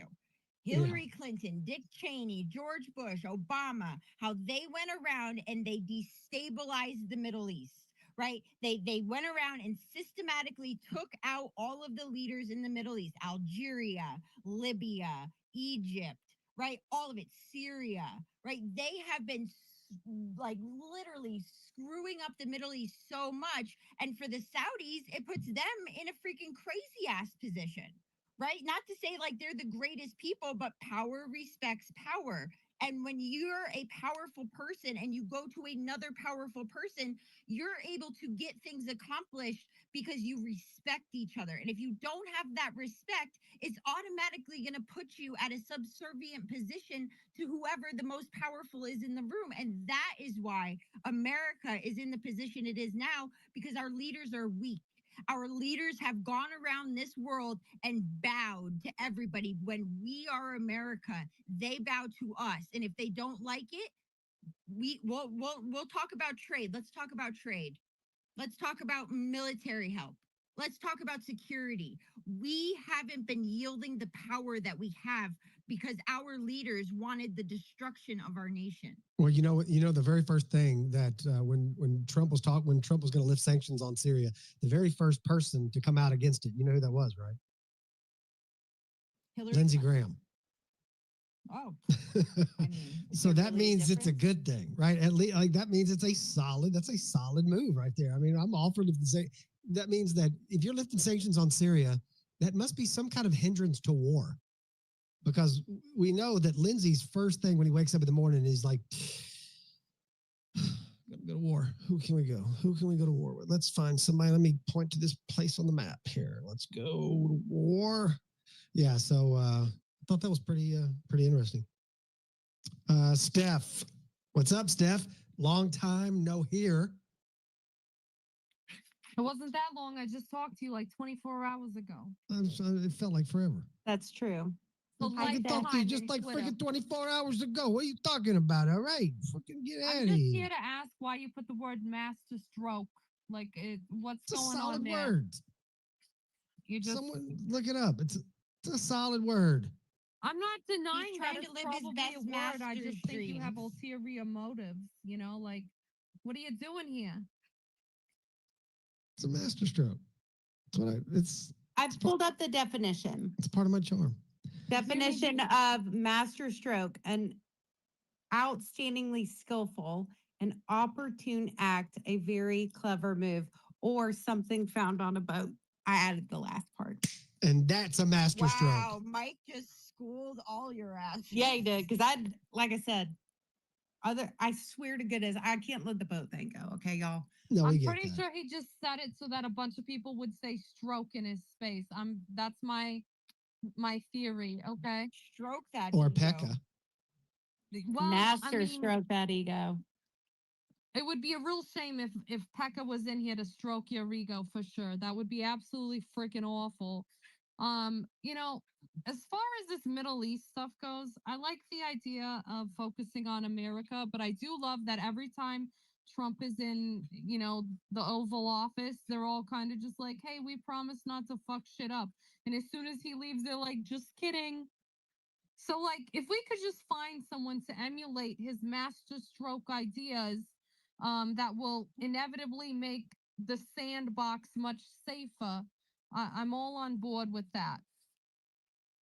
I think it's a good idea. That's why I think it has to be, hopefully it's JD Vance. Hopefully he lives up to everything, but I want someone who's watching Trump and watching him and how he's doing it. You know what I'm saying? Because I want them to emulate these kind of tactics. Do you Again, think assuming that JD it's natural, not unnatural type. Do you think that it JD works. would go in there and just say, I don't really care? Like, I would love to see him do that. Go into a meeting and they're like, look, this is what we want. And JD's like, I don't really care. That would be just chef's kiss. Jen, Their you name think? isn't Margaret. I don't even know what their fucking name is. Like, I don't, I don't really care.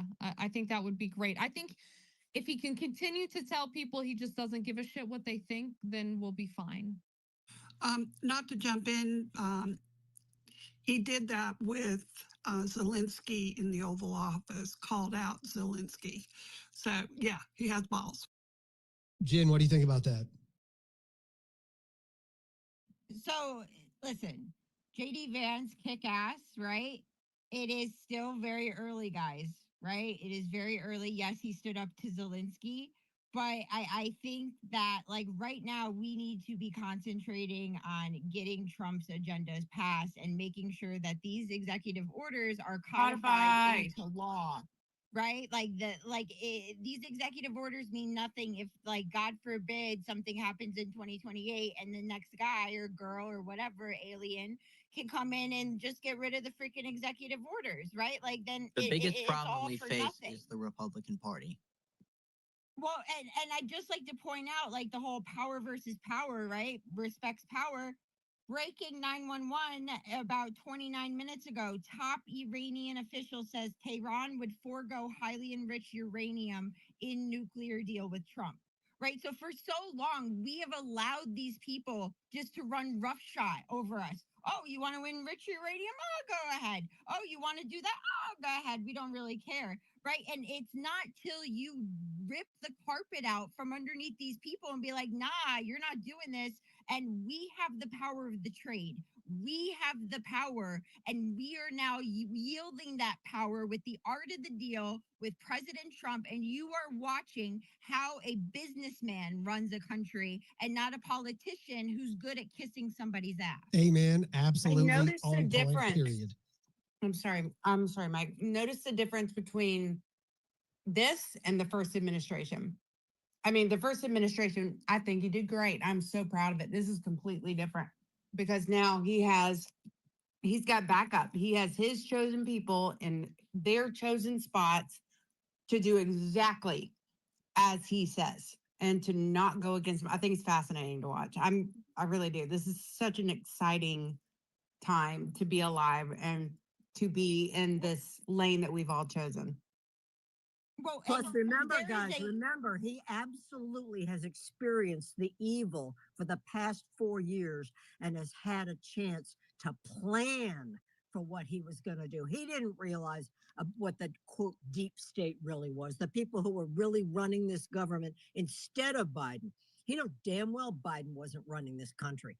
So he's facing all that. And believe me, there's still plenty of the flies on the rats still in DC. Hey, Jen, real quick before you go, hold on 1 second. Hold on, guys. Down at the bottom right-hand corner, do this. Takes 5 seconds. Go down there, retweet the room, get a couple more people in here. Let's get some people on both sides. I don't know where Maze went, but I wanted Simon to jump in here if he's around. Hopefully he shows back up in a little while. Yeah, retweet the space down the bottom right-hand corner. Go down that little pill, hit it. Say something nice about Destiny. Her feelings get hurt sometimes if people don't talk about her enough.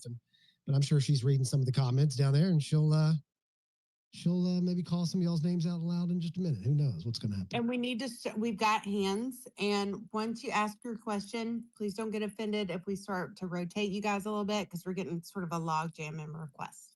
Go Can ahead, I Jen. actually piggyback off Jen's previous comment, and then I can go and free up my space? I thought it was interesting. Jen said, you know, he's a businessman, not a politician. You know what our country was founded by?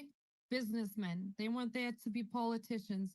They were there to do business, make America great. And I think the problem is we started relying on politicians. We need to bring back people. Ben Franklin was a scientist. He's not a politician. Yeah, but he ran some pretty good businesses. He had businesses, right? So, like, their focus wasn't on being a politician. Their focus was their businesses, and then they basically donated their time and energy to building this country. And we need more people who are invested in the outcome of our country because they're invested in the country in general, right? Like they have businesses, they have families here. They want to see America, doing its best, right? And they're not there just for themselves to, be some little figurehead. Nobody wants that. We're over it. We got to go back to our roots. Well, and so it's not only Donald Trump that's the businessman, right? Look at who in the sectors where we have had the most success. Okay, Doge, Elon Musk, businessman. Who's the top negotiator? Like Steve something. Why can't I figure his name out? Witkoff. Savvy. Who's going around in the? Thank you, Doc. That Who? guy. I'm sorry. He's not a politician. He's a Yeah, businessman. Scott Bessent, He also is a businessman. businessman. Okay, so where we are seeing success is the businessman. And I think it was like I don't think he's on the stage anymore. Whoever pointed out that Trump's first trip right now is to the Middle East. Like, yeah, that's true, but go back to 2017, his first trip was to Saudi Arabia, and that's where we got the glowing globe orb thing, guys. Okay, like you and Q World, like know what I'm talking about. Right, you had a huge trip last time, so it's actually Wait. mirroring. Glowing orbs. Are we talking about the Infinity Stones? Yep, that's exactly They what we're have talking about. a large orb that the Prince and Trump and a couple others all touched as a sign of unity. LCC. Right, so like Trump said it in his speech yesterday, I believe, or somebody said it, right? That this time when he's doing it, he's able to take a different approach than he was in 2017. Savvy just said it, right? He also has a bully ram of us, right? Because it's not only the congressional people, right, that have to be afraid of the people, right? It is the people surrounding him. I'll just use one for example. Pam Bondi. She needs a fire lit under her ass or she needs to go. Period. I'm sorry. What are you doing? What are you doing? Right? And sometimes by us getting upset and maybe like not in a mean way, right, but in a constructive way, disagree loudly about what is going on or some decisions that are being made, that gives President Trump the runway to start asking questions without pissing everybody off. So we're actually doing Trump a solid by disagreeing with shit that we should be disagreeing instead of worrying about upsetting the apple cart. And Jen is right about this because I've had this conversation with her. I know several of our appointees from President Trump personally, and I have gotten confirmation that President Trump does watch this platform, does watch a lot of us on this stage and listens to what the people are saying. So, and he pays attention if there's some sort of chaos brewing, if there is calls for one thing or another that one of his appointees is having to deal with, like he knows about it. He watches it like a hawk. I actually can kind of confirm that too. They are watching us. Yes. And then starts asking questions of his appointees. So don't think for a second that your voice doesn't matter. And, Jen and I, this was a great conversation we had in her space the other day. Like it really is it's our responsibility to still use our voice. It is okay to question certain things. It's okay to question, whatever it is, especially if there's someone not doing something or, whatever the case may be. Because it brings it to the president's attention. Well, I'm honored to know that President Trump is listening down there in the anonymous section. And I want to extend an olive branch, an official olive branch of Say Something Wednesday night. Mr. President, if you'd like to come up and come off the anonymous listeners, I can assure you that I will be the only one speaking to you. And I will not let anyone else I will hog your. No, we don't address No, them, and okay? Mike, We you ask them to dodo. happen. And Okay. And in spaces, I will. This is also but we did this, of course, before. But they do have anonymous or SOC accounts, and they do listen to these spaces too. So just so you know, like nothing at this point, nothing gets past him. He knows. Yeah, that's true. I agree with that. I think, but that's why he's Trump, right? I mean, the guy is a freaking 24/7 mousetrap. I mean, it's just like guy catches everything. Well, Mike, can I say one thing? Okay, that does not give you. Okay, I don't need to get up here. You don't need to come up here and be like, oh, well, I've been talking about this. Da, da, da, da. I've been doing this. I've been doing that. Okay, no. Okay, I don't care. I don't want to hear it. Okay, we are all working together. Are you talking to me, Jen? Or are you talking to like Maze, or are you talking to the whole group, or what? I am talking to the Okay. broader, just like ex You need to work on your we have all pronouns. been here Okay. for 3, 4, 5, however many Second years. person point of Okay? view. It's tricky. Right now, it doesn't matter what we did up until this point. Unless we take our words and put them into action and actually do something with it, you are just a blubbering hot air balloon. Okay? So let's do something about it.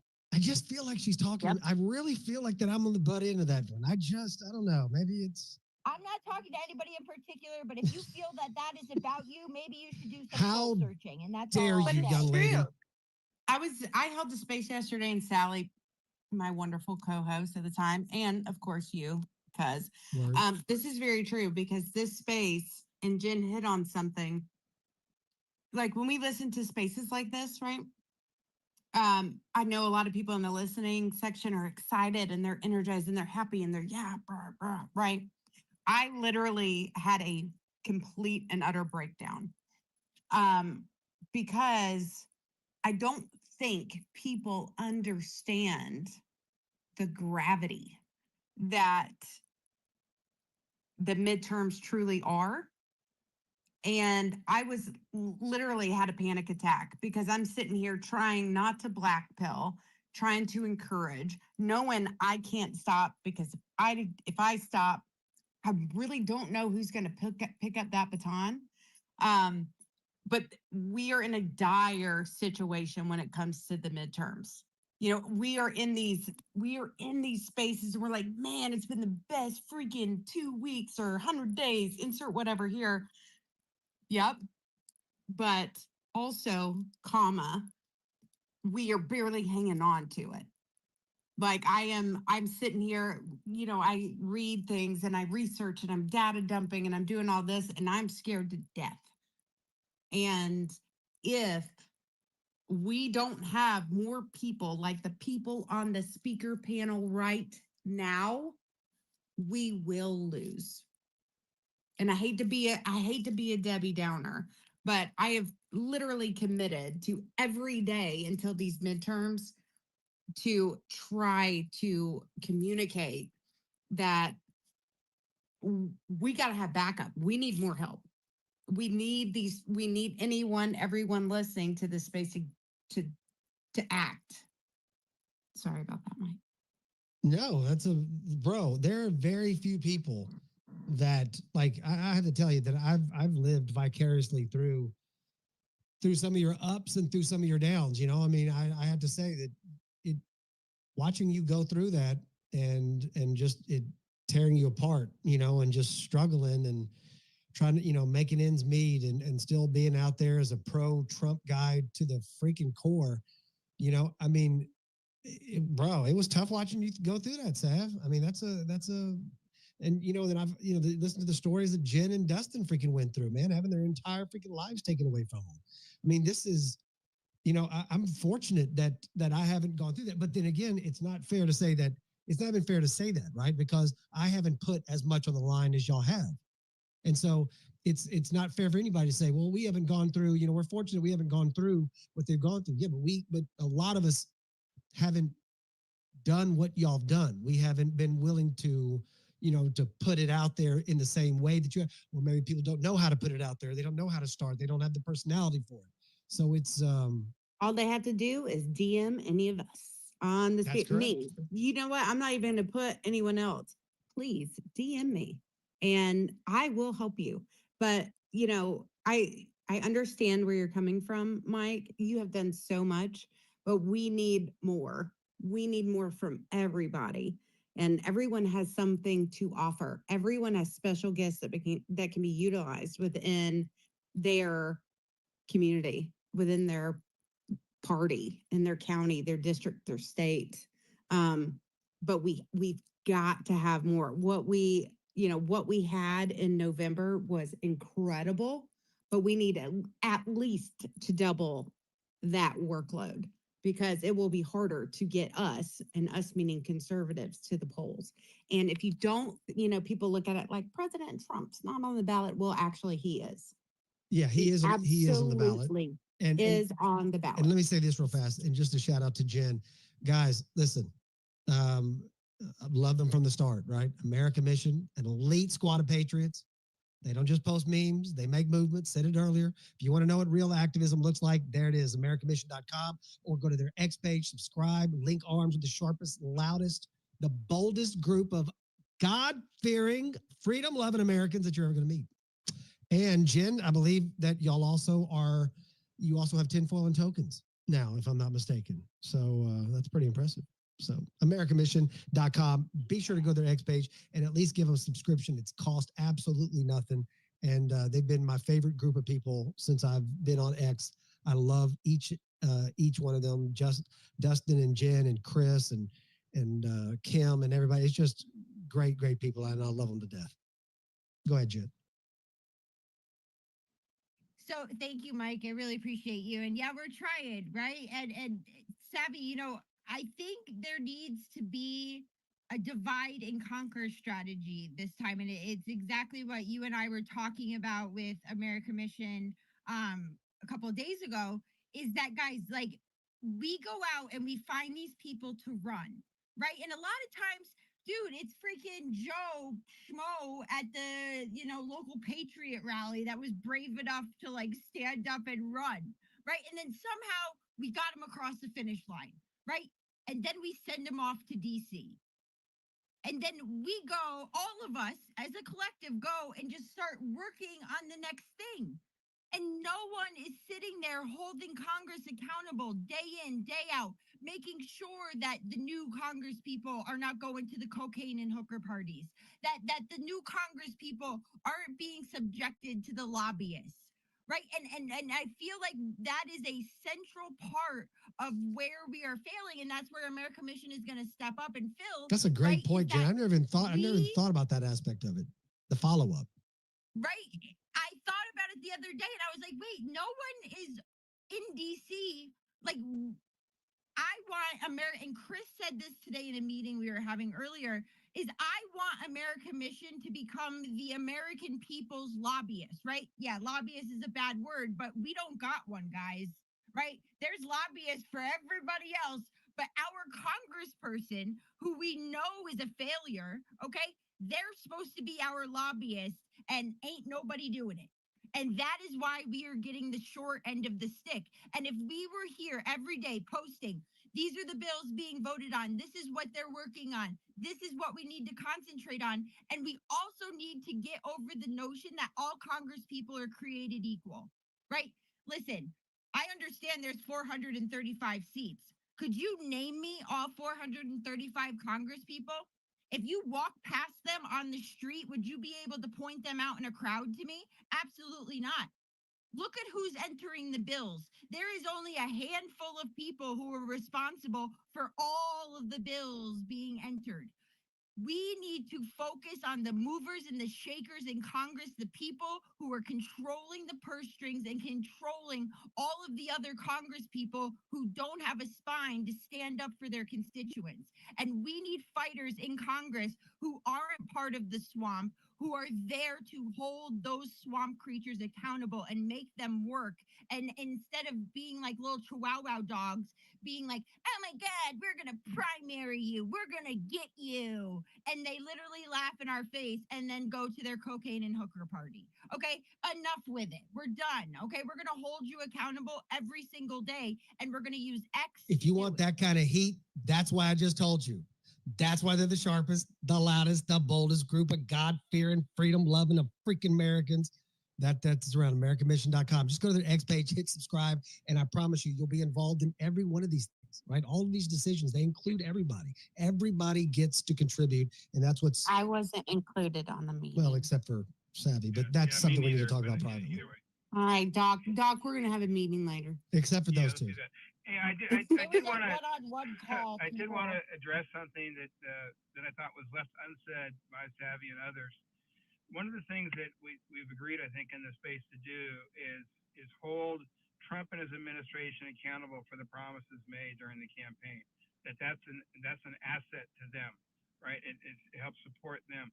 One of the things I think that we should add to the list, and to my list, it's the vaccines first, get those off the market. I don't understand why that hasn't happened yet. But the other thing is, Trump by executive order, forget about any legislation that might pass Congress. By executive order, can correct a big part of the potential fraud that we're certain to see in the next election if nothing's done. Same day ballots, right? Voter ID.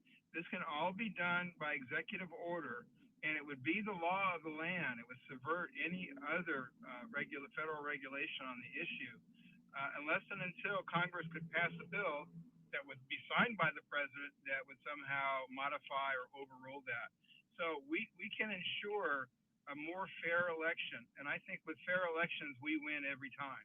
I don't think in Orange County, California, we see liberals. I don't see in San Diego we see liberals. I don't think. I know that the elections here are crooked and that the Republicans are in on it. They're working together with the Democrats to create, and they did create a supermajority in our state capital. So we need to call out Trump.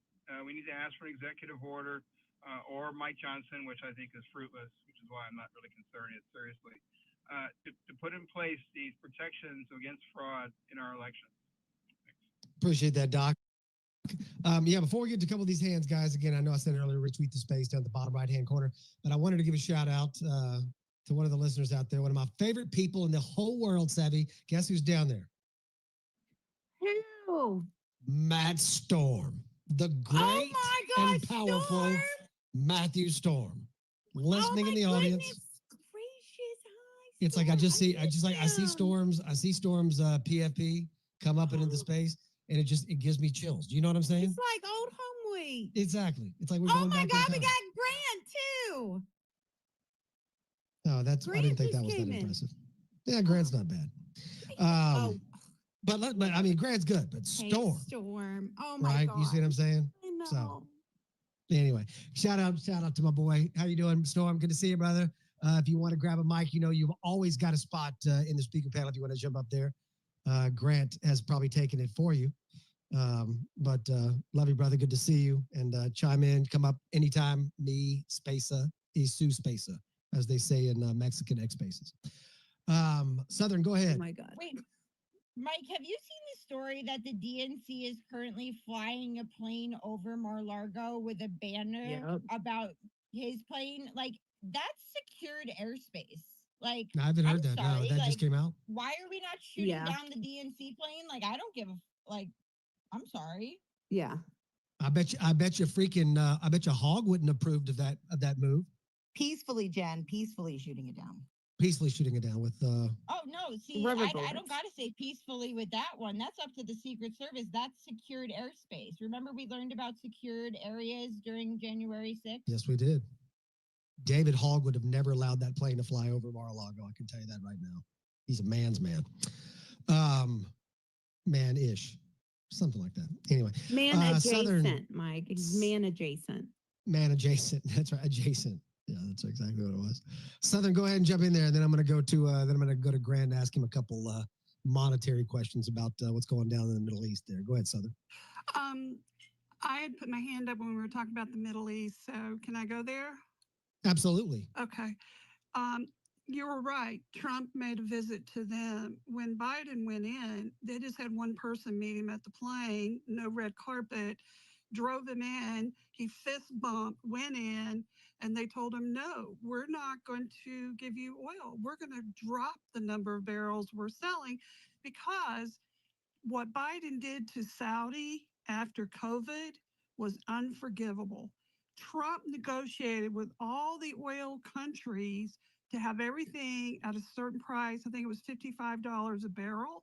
So there would not be this gamemanship where the whole world was on fire and we needed things on ships.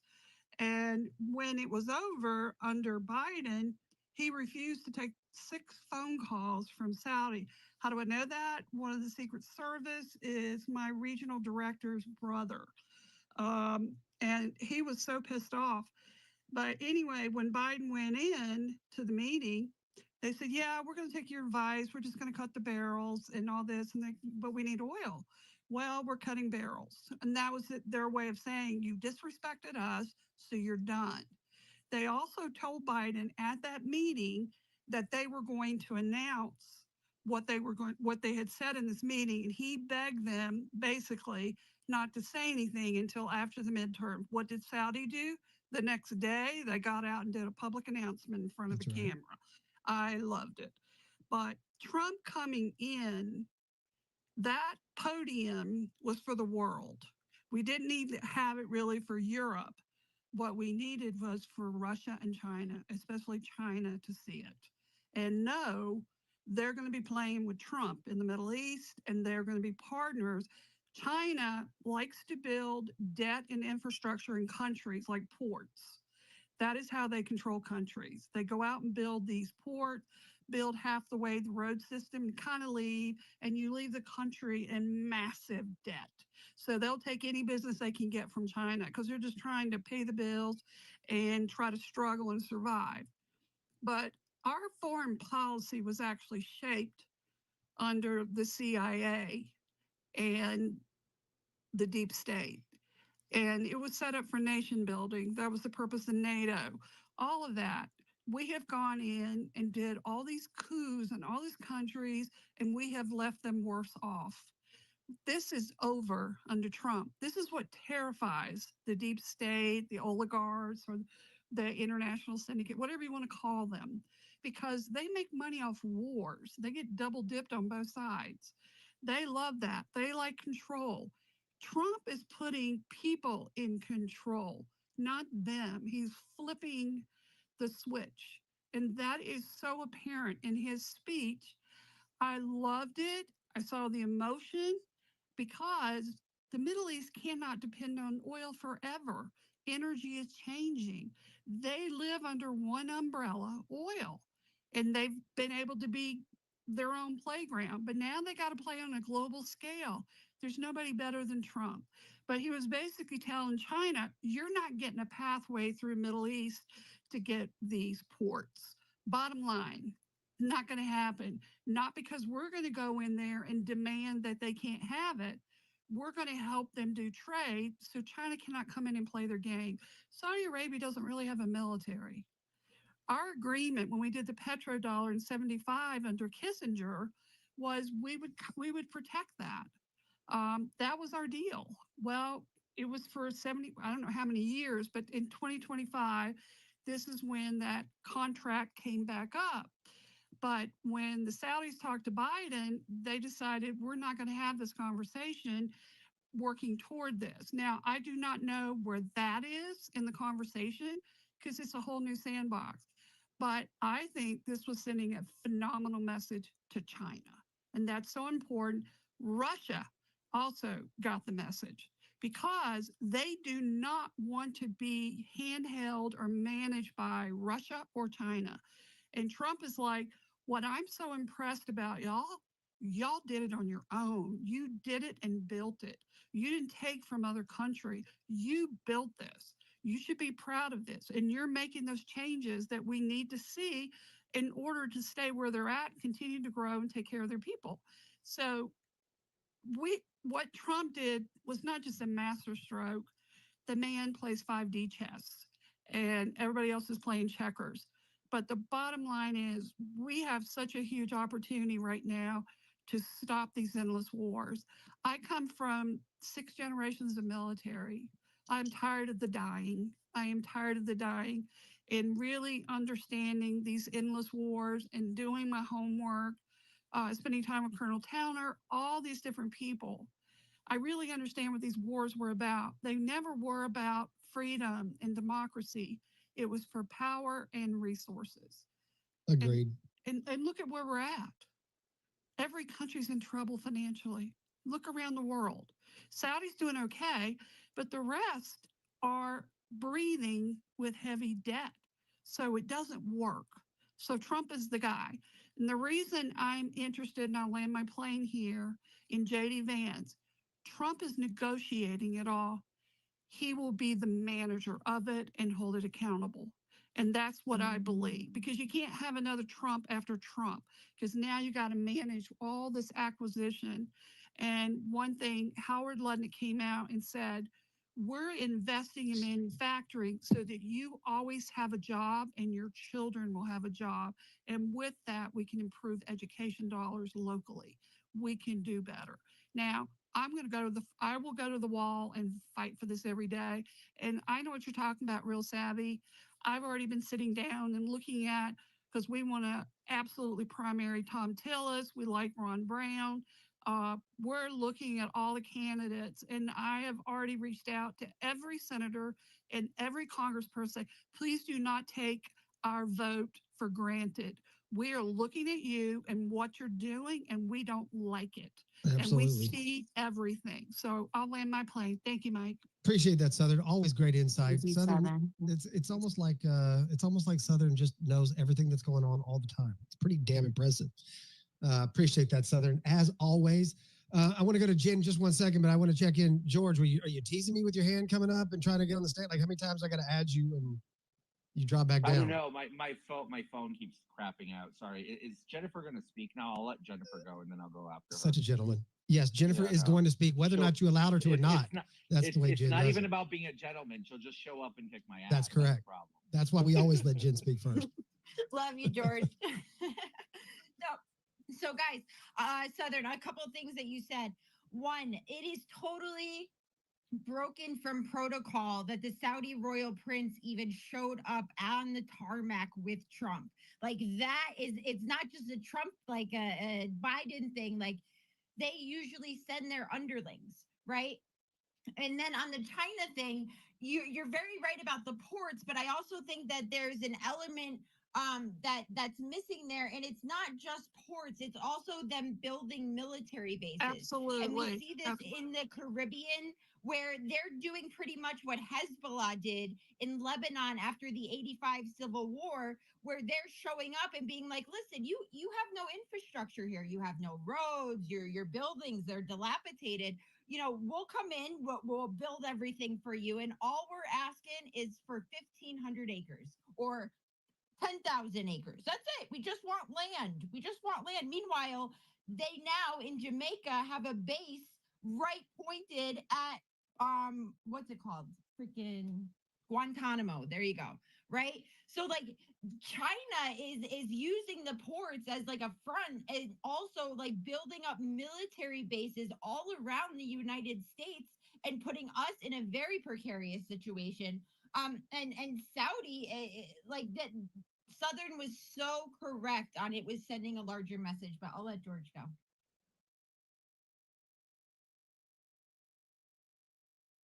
I had to run across the living room, but I just wanted to point out a few things, if I may, about President Trump. Everybody's excited. I feel it in everybody's voice. Holy shit, everybody's fired up, and that's really important. But the one thing people are, I guess, missing here is President Trump isn't running this country like a fucking hack politician. It's past 8, I can curse, right, Mike? Okay. Mike, can you hear me?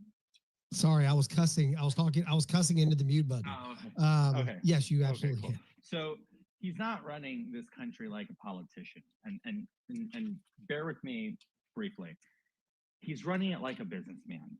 Please remind me of, in the past decade, or in the past 3 presidents, a president that would take off with Air Force One with his entire essential cabinet, or at least the key players, to the Middle East, per se, and go there with the sole intention of A, stabilizing the region, and B, securing investments for the United States.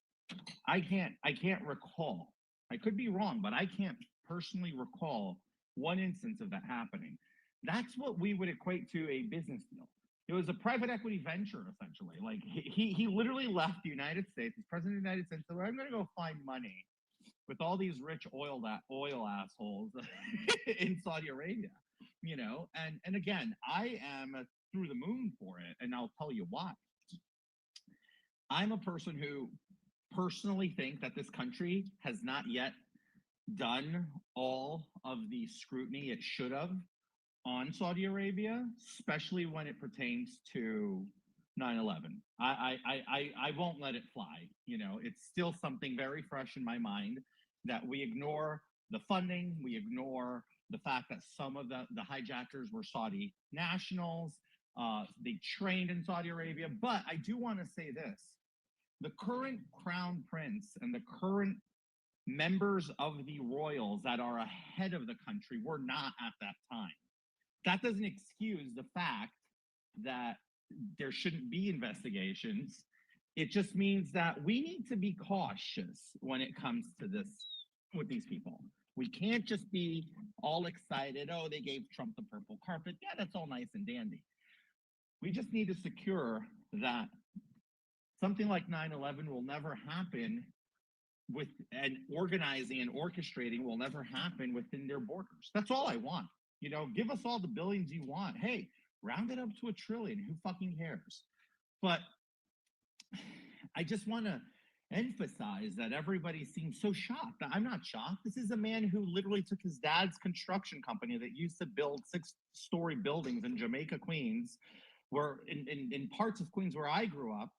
And, you know, he was kind of like, and I'm not disparaging Fred Trump, he was like kind of like what we would equate to like a slumlord. Not that he was a slummy scumbag, but it was just like nothing very glamorous. The real estate portfolio was very similar to like Richard Lafranc's real estate portfolio here in New York City. It's like middle to low income people, and you make a lot of money that way, right? Yeah. Sign up for the voucher. That's literally what his dad used to do. I'm not, again, disparaging Fred Trump because he was a genius in the way he did it, because he took advantage of the public-private partnership subsidies and all of the great ways to build generational wealth. But look at what President Trump did at the young age of, what, 27 when he got involved with his dad's business? The dude turned a business into a mega corporation, took $1 million small loan. Okay, people say, oh, small $1 million. You know what? If my parents had $1 million and they gave it to me, I guarantee you I couldn't turn it into what he did. And I don't think many people could have. But he took $1 million and stretched it more than putty. And look at what he built. So I'm not shocked. And this is exactly why I voted for the man in 2016. I wanted a businessman to run this country out of debt, out of this insane deficit. But the problem that I've learned as I've grown in the last 10 years, and as I've actually served in Congress within that period, is he's just one man. We have a shit ton of assholes and sanctimonious schlubs in Congress creating blockades for his agenda. I just did a video about Mike Lawler, somebody who I always try to bury the hatchet with him, but then he does shit like this and I can't. Now he's all there nuking the big, beautiful bill because the big, beautiful bill only gives a $30,000 extension to the SALT cap. Okay, if I were in Congress, I'd be kind of pissed because the liability for my district in NY3 was approximately like 38,000 average. But then again, I also represented the wealthiest district in the state and the third wealthiest district in the country. I'm not in sync with the entire country, but even I would have the maturity to turn around and say, I'm not always going to have an absolute win because I represent a district that is not representative of the entire country. I'll take 30 over 10, fuck yeah. But now Mike Lawler, who by the way introduced a bill in 2023 to lift and raise a SALT cap from 10,000 to 20,000 for married couples. And he even put an actual stipulation of married couples there, which creates a disparity between married and non-married people, which is kind of fucked up. But he did that. Now all of a sudden 30 is not enough? What, you wanted 20 just a year and a half ago. So this is what I say is these people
All right, all right, all right.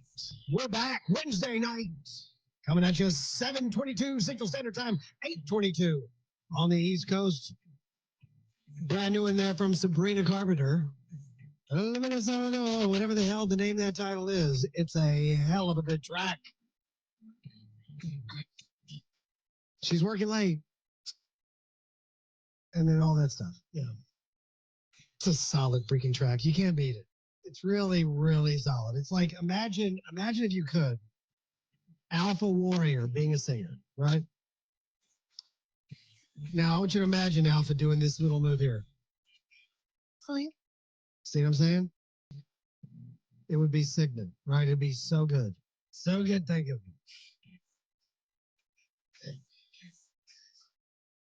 And this is the chorus. Alpha, it goes like this.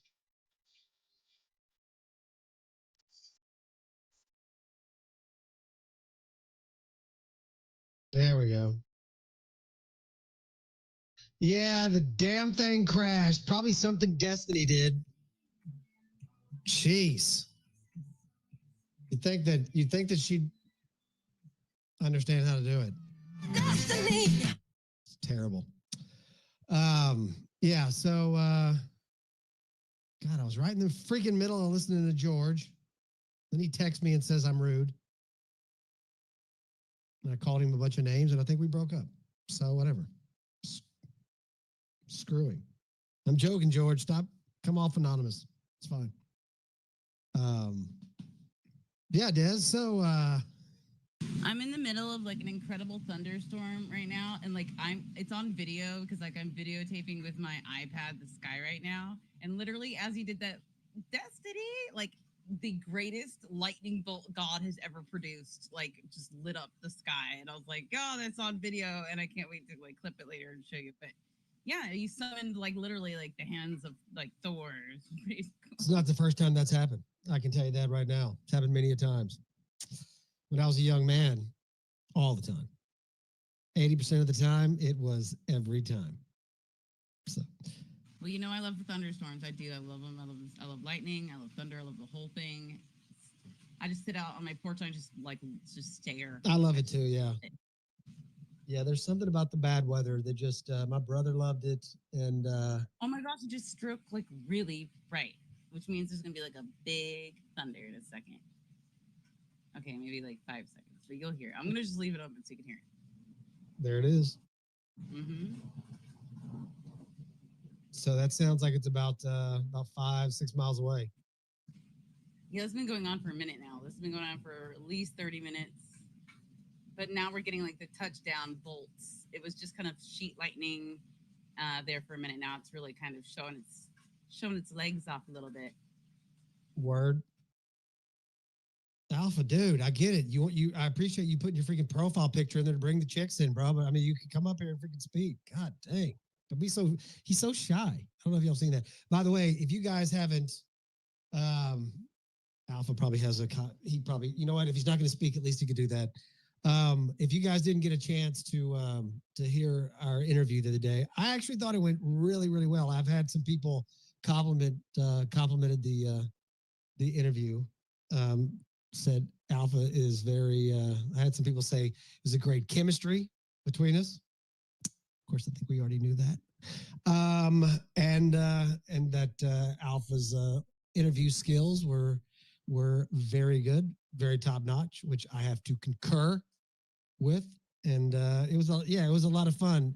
By the way, after we did the interview and we did the little wrap up thing afterwards, probably talked for another hour and a half or so after the interview was over with. It was Alpha, you should record that stuff, and then maybe you could have like a little I don't know, like a blooper thing or after space behind the scenes, behind a paywall, right? You could say we had more to say, and I'm just saying, if you want to check that out. Getting more intimate behind a paywall. It's more, Mike, huh? me and Mike were more intimate behind the scenes. So if you want to get involved with that, subscribe. I just want to say thank you, brother. I'm actually I was listening to you guys while I'm working, preparing for tonight, and it's a learning curve for me too. So I appreciate that, Mike, and the feedback that I got from others, because like for those of you who haven't watched it, I'm not going to spoil it. There's so much more to Mike's story of who he is personally that makes it all make sense when you get to listen to him on these spaces, and it was really awesome for me. But it's hard when you're having this conversation with someone like Mike and others, and they remind you of stuff from your life, and you want to interject your stories, but it's about them. So for me, it was trying to find a balance of sharing some stuff with Mike, so he doesn't feel like it's just him there, but also getting to learn more about you, man. But no, I appreciate the feedback, and I mean, it's easy for me. I find people who are obviously got character and got stories, so I just got to ask questions, and then the stories speak for themselves. So, but no, I appreciate it, man. Well, what was interesting was I emailed after the interview was over with. After I watched it, I've been telling my wife about. There's this part I want you to see. It's gonna be really cool. So Alpha starts talking about his dad, and so my wife and I were sitting on the couch and we were watching it, and which is really a lot. It's a lot more uncomfortable than it seems. Is just sit there and watch yourself in a freaking interview with, I'm holding it like my wife. My wife probably thinks I'm a dumbass. Like, yeah, no, it's a great interview, baby. I hear these things all the time. And so, but it was cool because I wanted her to hear this story that Alpha told me about his dad. And then I remembered, actually I contacted him and I said, did you cut that out? Did you edit it? But that was in the after call. Yeah, it was just a really cool story. And I wish we would have had that. So that was either you or Hitch will have to get that story out of me, and there you go. where I get to sit in the other seat. There it is. I'll tell everybody in the audience here, just to intrigue people. The point I hate calling it an interview. There's a point in the conversation where Mike, I felt like he had a clipboard and I should be laying on the couch, because I was just like, damn, man, like Mike needs to be a shrink. That's what Mike needs to do, because I was ready to lay it all out there, man. I had a kid today ask me, because I got my last 2 weeks of teaching, right? It's this week and next week, and then I'm done. That's it. I walk away, pure, clean. I cannot freaking wait. Got the new project, Alpha. And I don't know if I told you, but that project that I talk about on that interview, that did come to fruition. I'm going to wait a little bit longer before giving the specifics of it, but it did work out. And everything I told you in that interview, yeah, it's all there. So it's something I'm really, really excited about doing. Losing a very strong teacher, so. Well, my kid today, a kid today in my class, Kim, asked me, he goes, why do you teach English? And I said, because that's what I'm certified in. He goes, like, you probably should have been a psychology teacher. And I said, have a seat. Let's talk about that for a minute. But he didn't, I don't think he picked up on that. Looks like nobody else in the room here picked up on it either. But that's all right. I hope get that it. Why don't you have a seat? Some Let's talk about sort it. of education capacity, because I think the children need your guidance. Yeah, there's some other things that came up, Kim, that absolutely took priority over that, and that's not going to happen. So good luck to You never him. know. You might be able to work it in there so that both worlds collide. I don't think so. I don't think so. I don't What think. are you, like, going to be an OnlyFans person? What's going on here? Whoa! I didn't. Did Jennifer? Freaking told. God dang! You tell one person in that freaking New York mouth, starts spreading it around everywhere. Homely fans. Homely Dude, fans. I really love how you bring up OnlyFans and you bring up my name. I've never even been on the OnlyFans website, okay? Jeez, peeps. It's all right. It's fine, Jen. It's okay. It's a profile picture anybody can love. But yeah, so I appreciate that, Alpha. Yeah, it was You're the one who just got exposed having an OnlyFans. homely fans. Homely. I mean, Yeah. We wear sweaters. Yeah. Christmas is a fun time of the year where we hang mistletoe and put up stockings and stuff like that. We have carpeted floors. Some have carpeted showers. It's a different world here. Is Homely that code fans. word for gay sex? I don't know. It could be in some circles. The Amish, you never know how they are. Okay.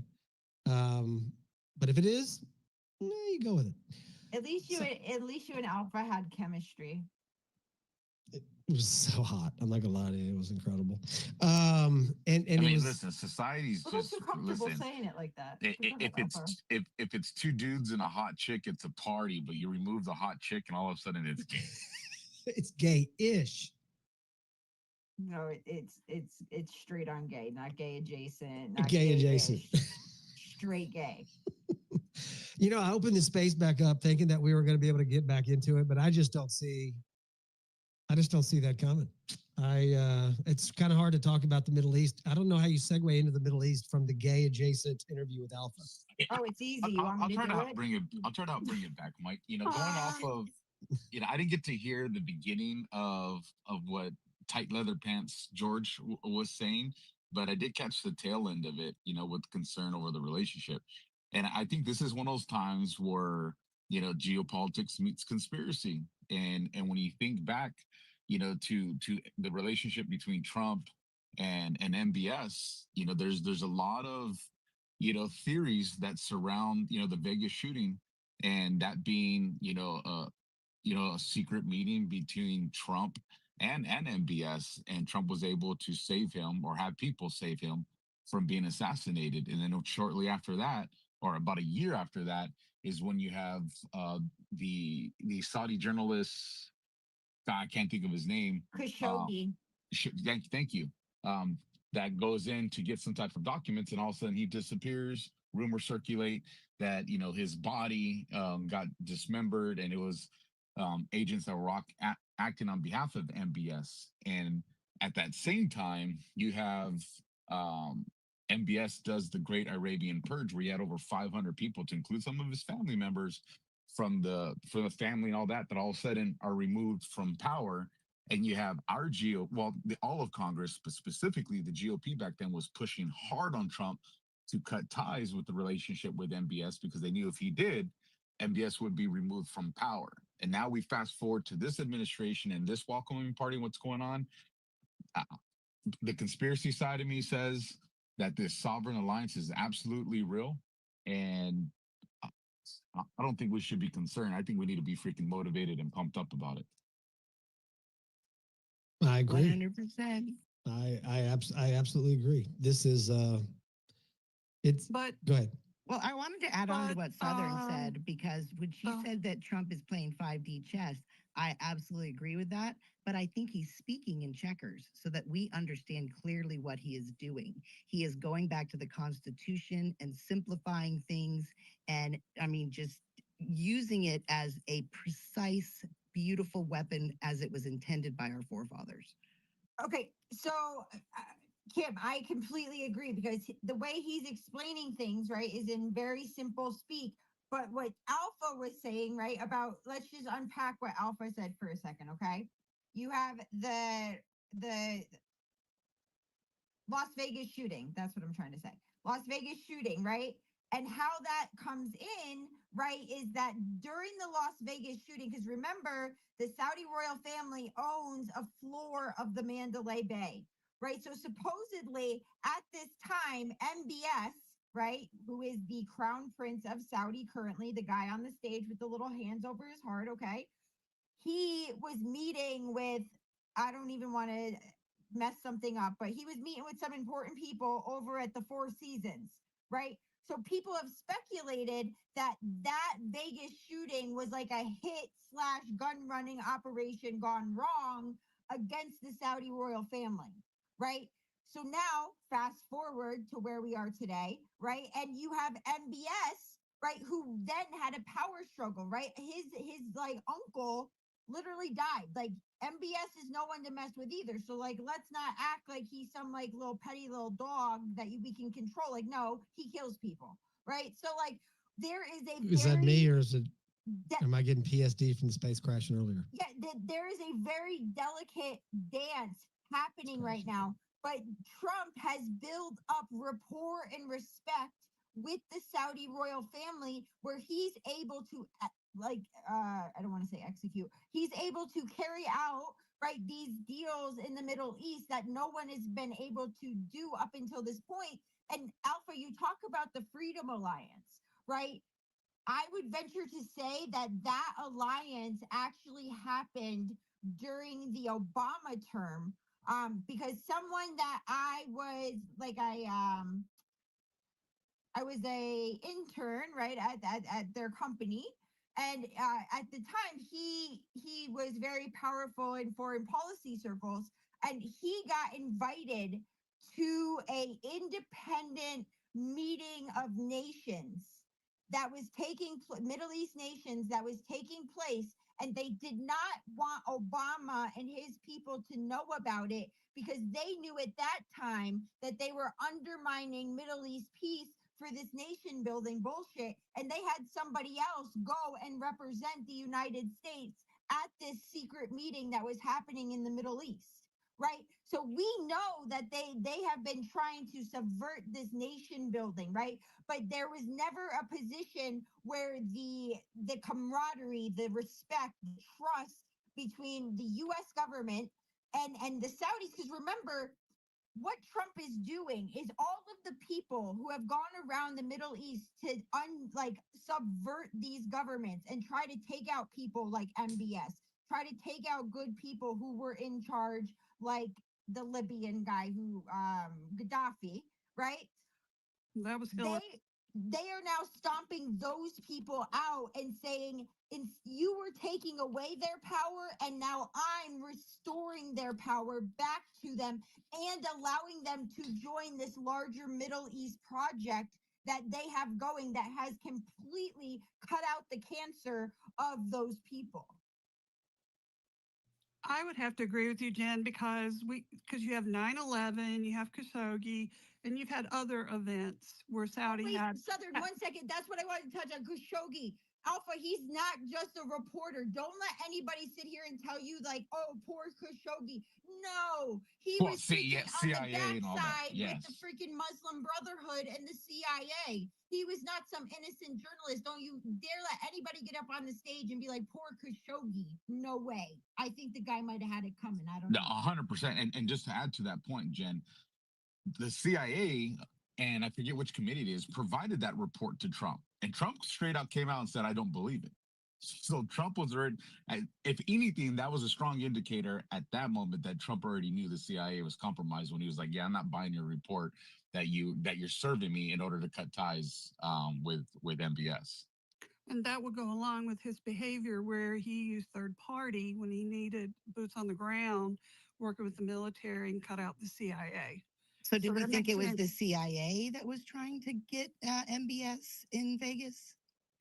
I don't know, but Guys, there's no difference. Stop thinking that there's a difference between the CIA and the nation builders. The nation builders are the CIA. The CIA is the nation builders. It's And just a add nice in- little title.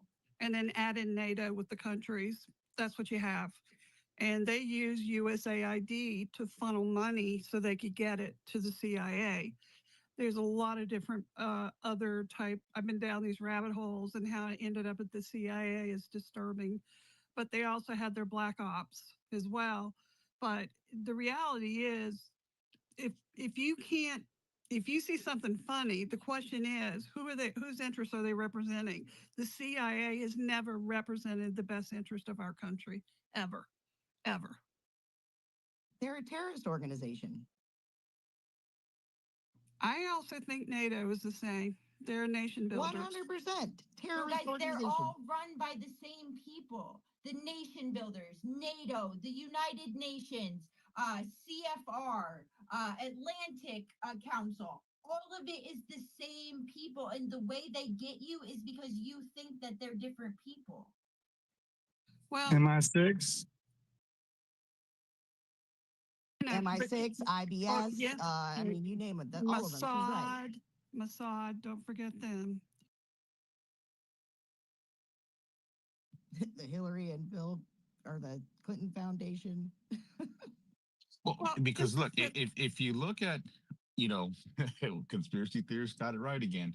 If you look at the last couple of years, there was a large group of us that said, "Hey, listen, Trump is going to flip on the Israeli government. It's going to happen." People push back and get it, said it's conspiracy theory. And now all of a sudden you start to see these rumors start to surface, but at the same time, you have people like Matt Gaetz that's gone on a podcast. He's talking about how you can't go against Israel. He's a former congressman.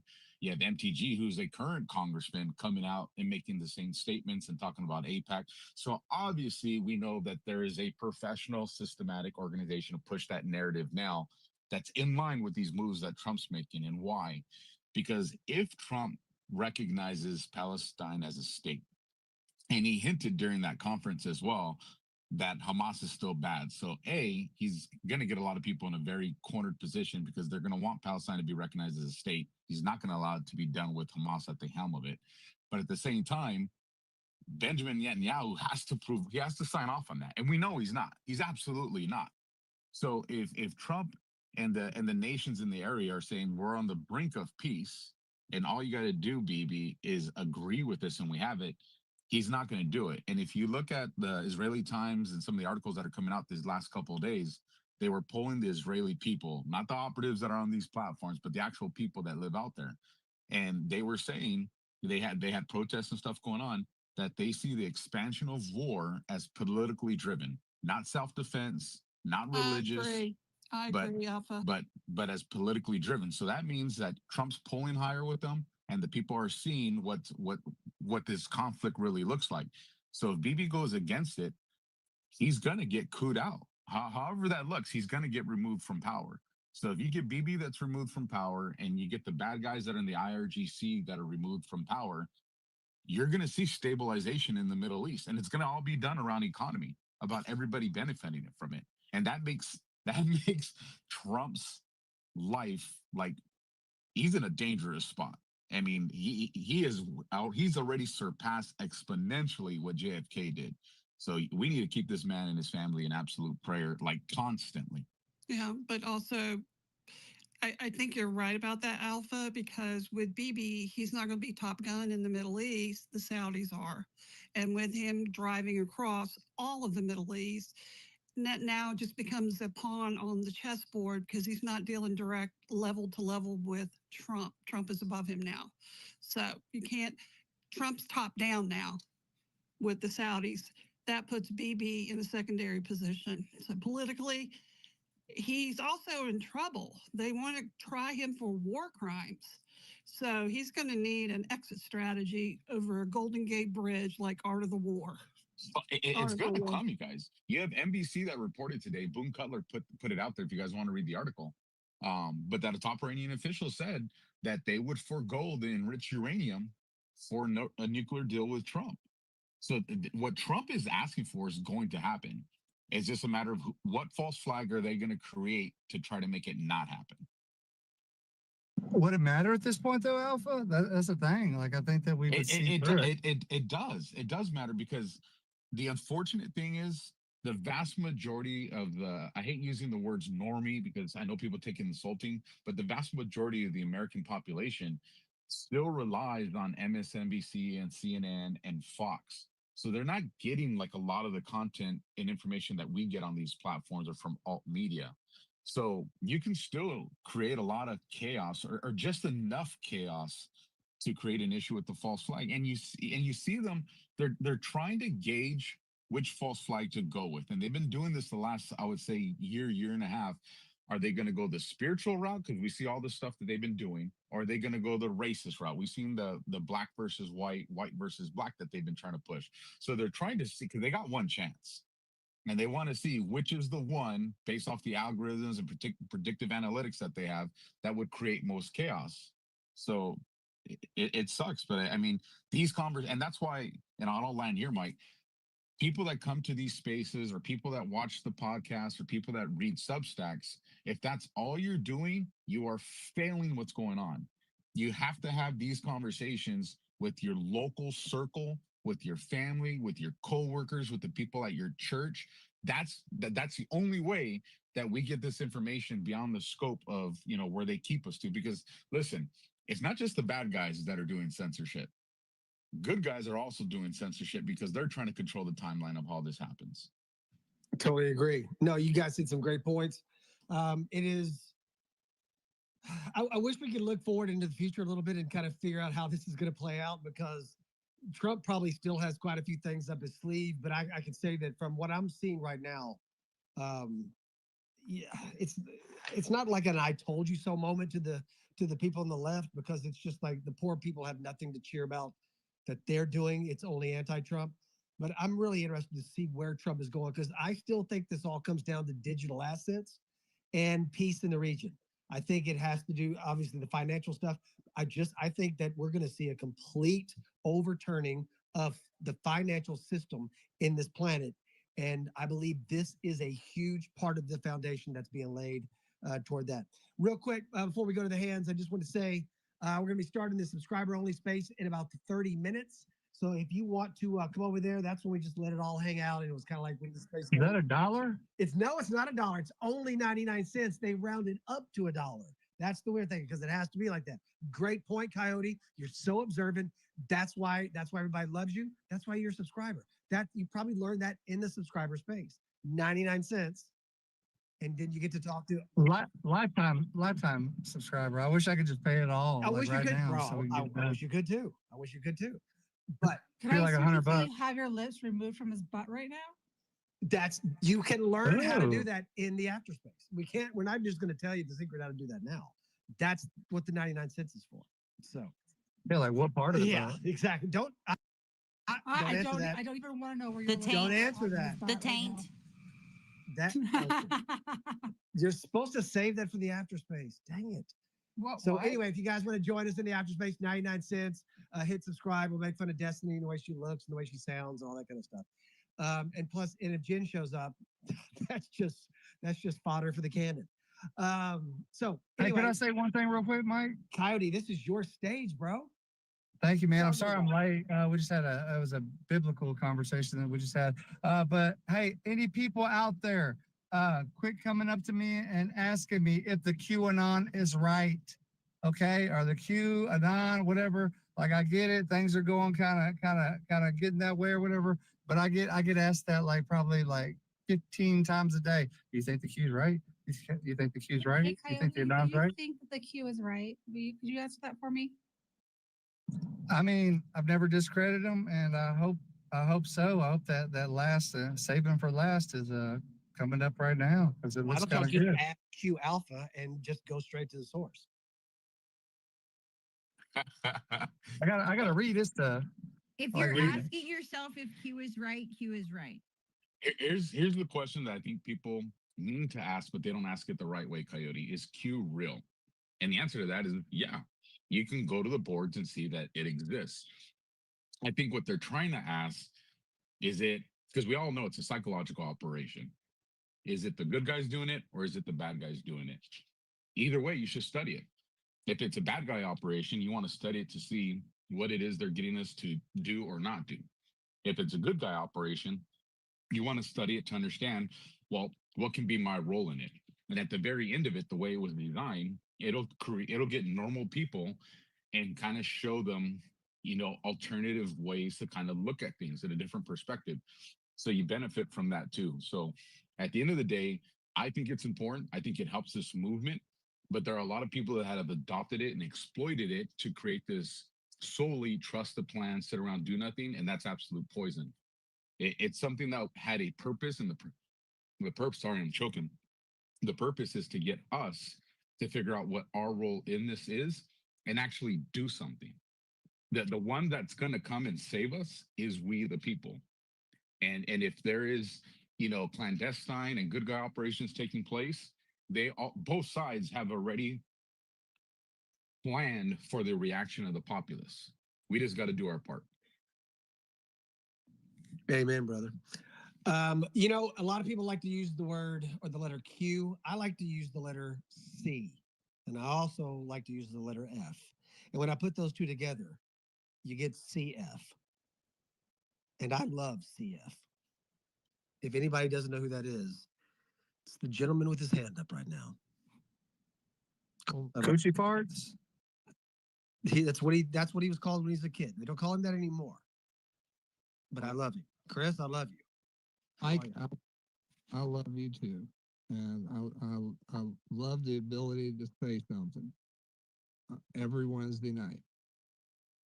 And of course, I love Destiny, which I know makes you a little jealous, but I'm sitting here, listening to her talk about the weather, and the first thing that pops into mind is knock on wood with Donna Summer, which I'm sure that she can appreciate. Whether the weather is he hitting on Destiny or whether or not the weather's weather. I don't know, whatever the hell she says at the end of the space. Is he hitting on Destiny? He's allowed to. Chris has carte blanche. I don't know, man. Yeah, Chris has Chris paid for the all access pass to say something that means that it is virtually his space.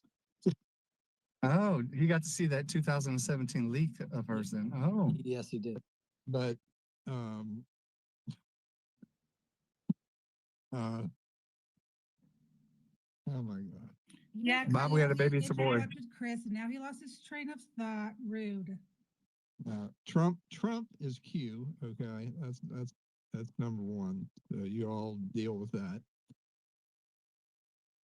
And I mean, think about it. How much sense does that make? It's the truth. Orange man, good, not bad. And you know what goes along with being orange? Well, Apple? No. Sun? It's something that is stored in caves in Missouri.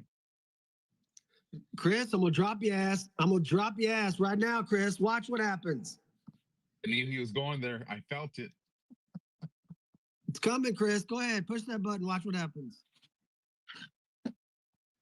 I'm glad everybody's in high spirits, though. Is it fupa cheese? No, what's like the really disgusting cheese that everybody talks about? Because that's what we just need to rename this government. Fromunda? Shit. Fromunda. Thank you. We will have to deal with that in the after space. So if you want to know what it is, you have to come to the after space. No one.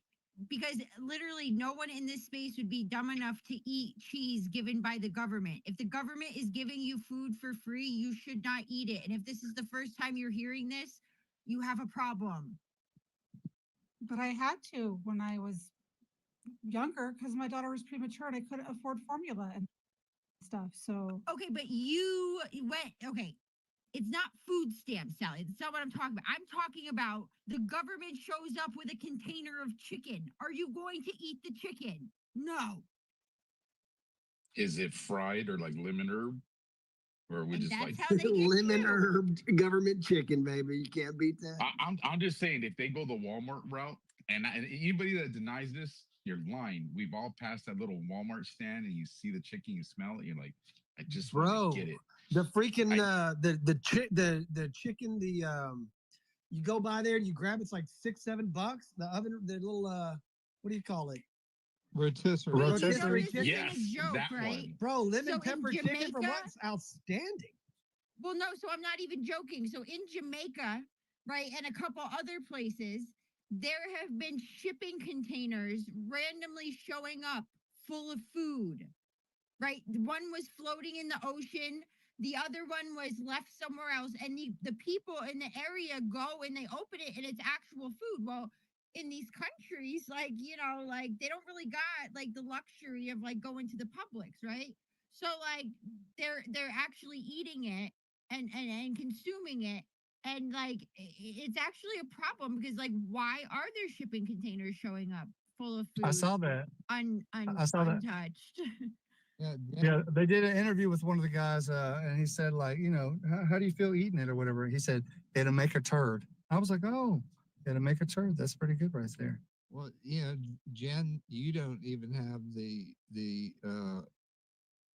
ability to go to public. I know.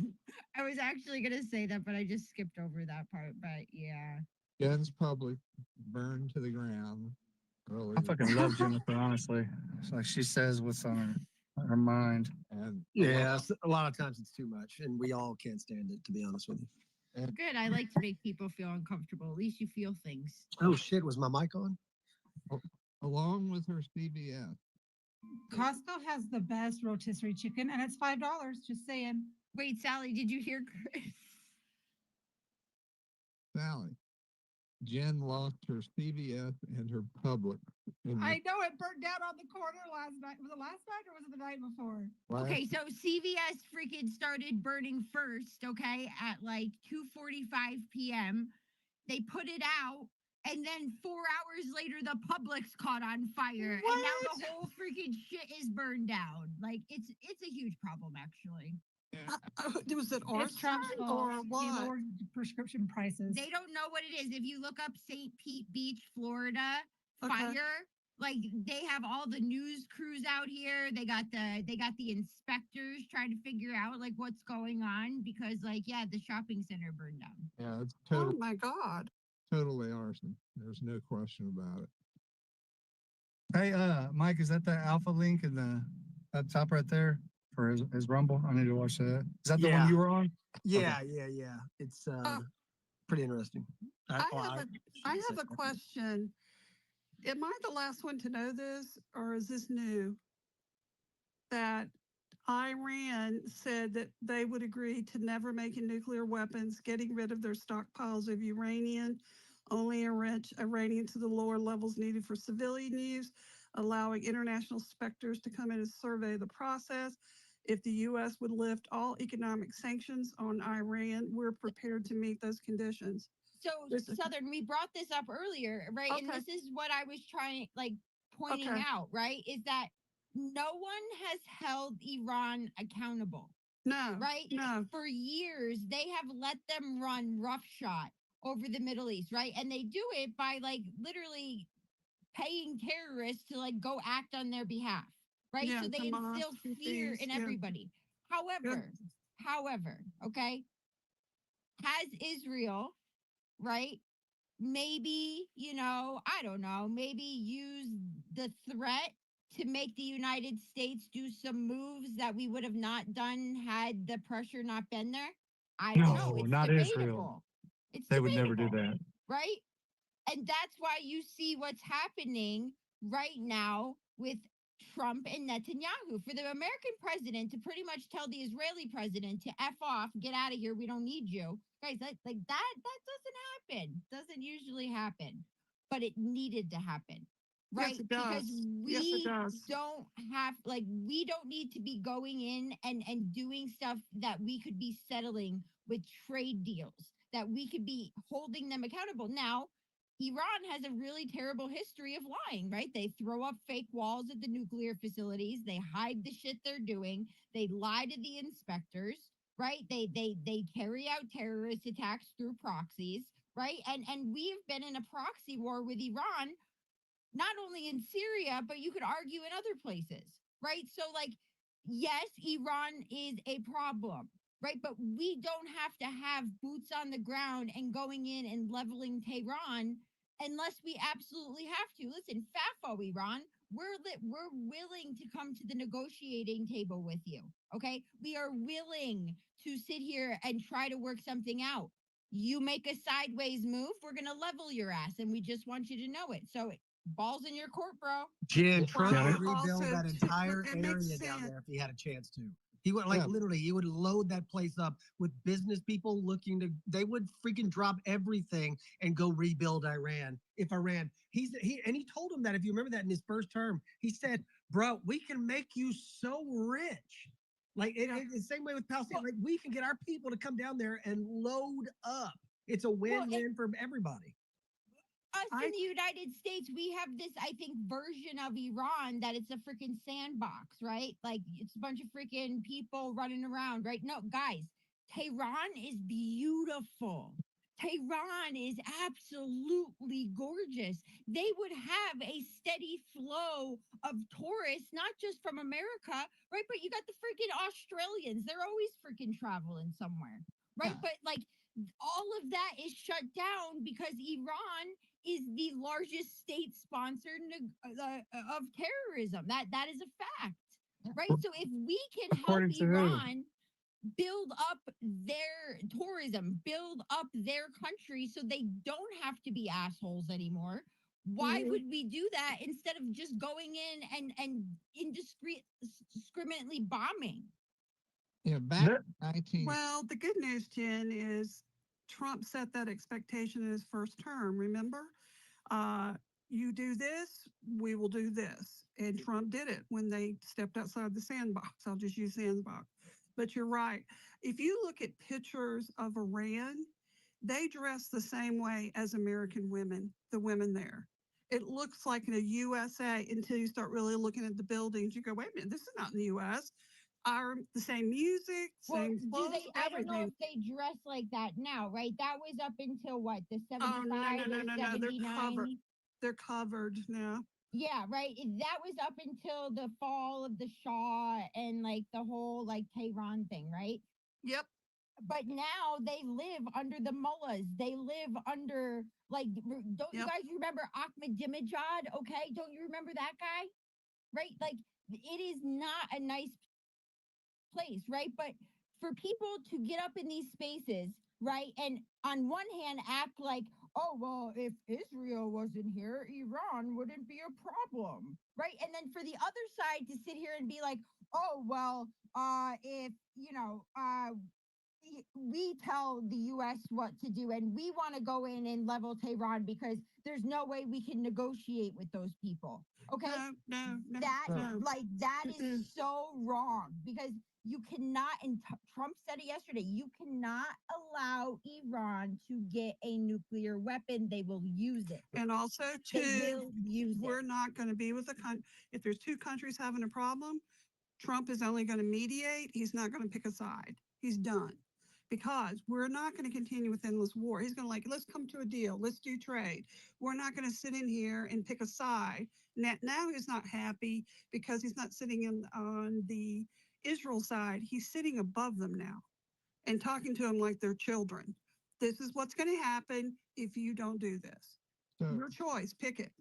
So prior to the Ayatollahs, the Ayatollah Khomeini coming into power in 1979 at the behest of Evil. James Earl Carter Jr., who allowed that to happen, and let him move from Paris into Tehran.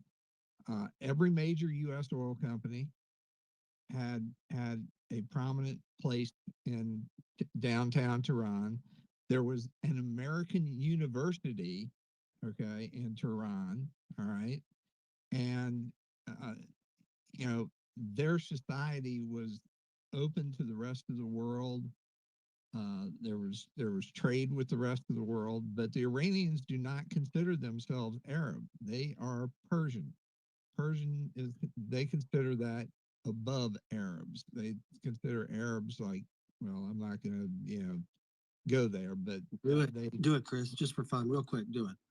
They consider themselves. They consider Arabs lesser than. Let's just say that, and the same thing goes for the Jews. That's where Iran puts itself. So when Trump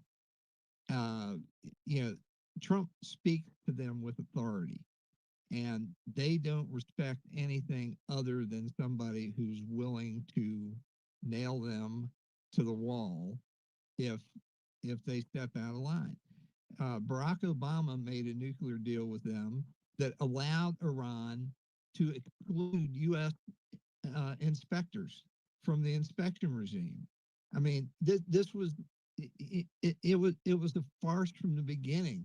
This entire nuclear deal was just a way for kickback from the Muslim world to flow into the coffers of the Democratic Party. That's what that was. And follow the money.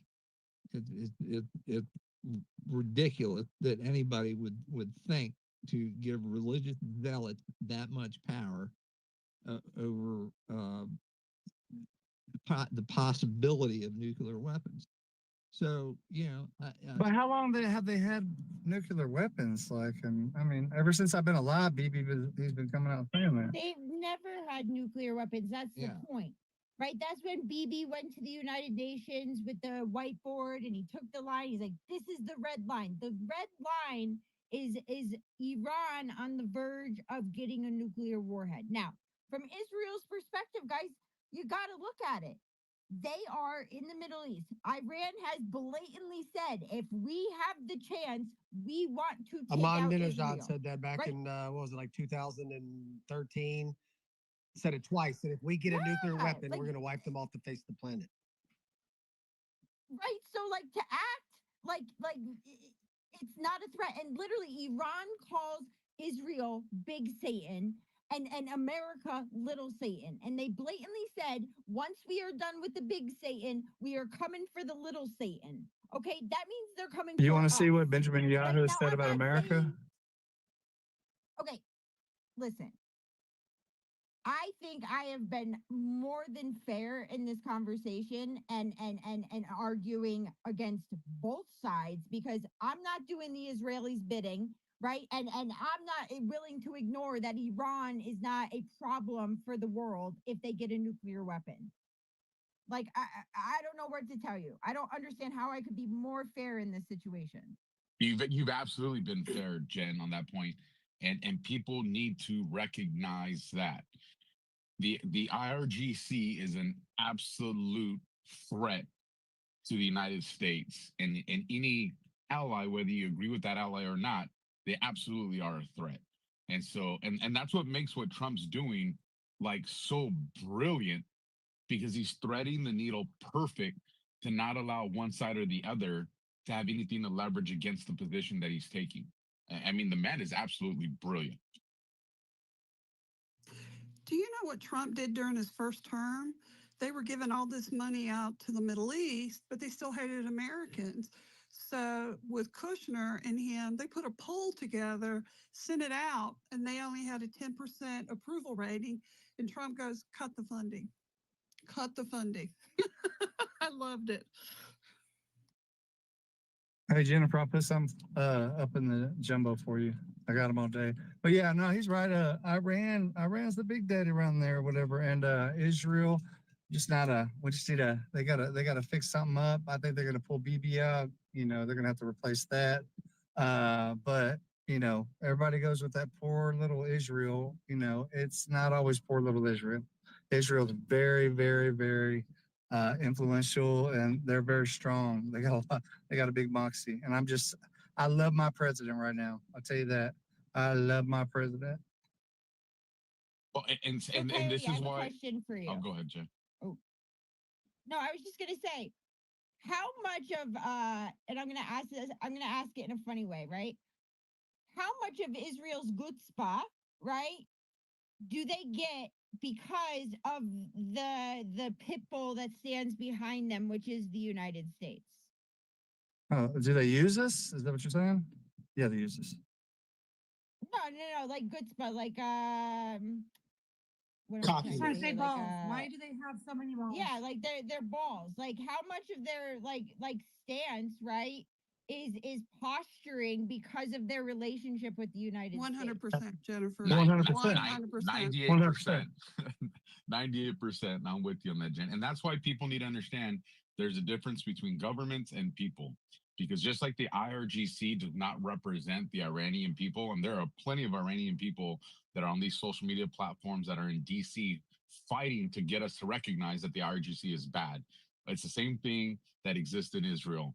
The Israeli people are just as much a victim of their government as American people were to theirs. And everybody always wants to discount that. And I want to remind everybody how much of our population was propagandized days after 9/11 to do the biddings of the bankers for wars. And we consider ourselves absolutely smart. So if you could propagandize the American people, then we have to understand that they've been doing that same formula in every country around the world, to include Israel, to include Iran. I think Trump's speech in Saudi Arabia, I think Netanyahu found out they're not equals anymore. Trump and Netanyahu. Trump is at the top. He has determined the rules of the game, and this is the playing board. And Netanyahu is not a king or queen. He's a pawn.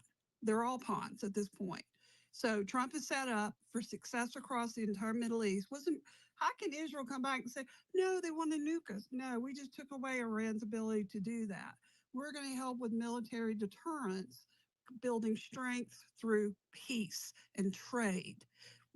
Netanyahu just lost his playing cards, as Trump likes to bring up. He's lost his playing cards. They're going to replace them. That's the whole thing about it. They're just going to pull them out, get another prime minister. His time's done. Like, you know, they know that he doesn't have the, you know, the support. He's not the popular guy. A lot of people hate him.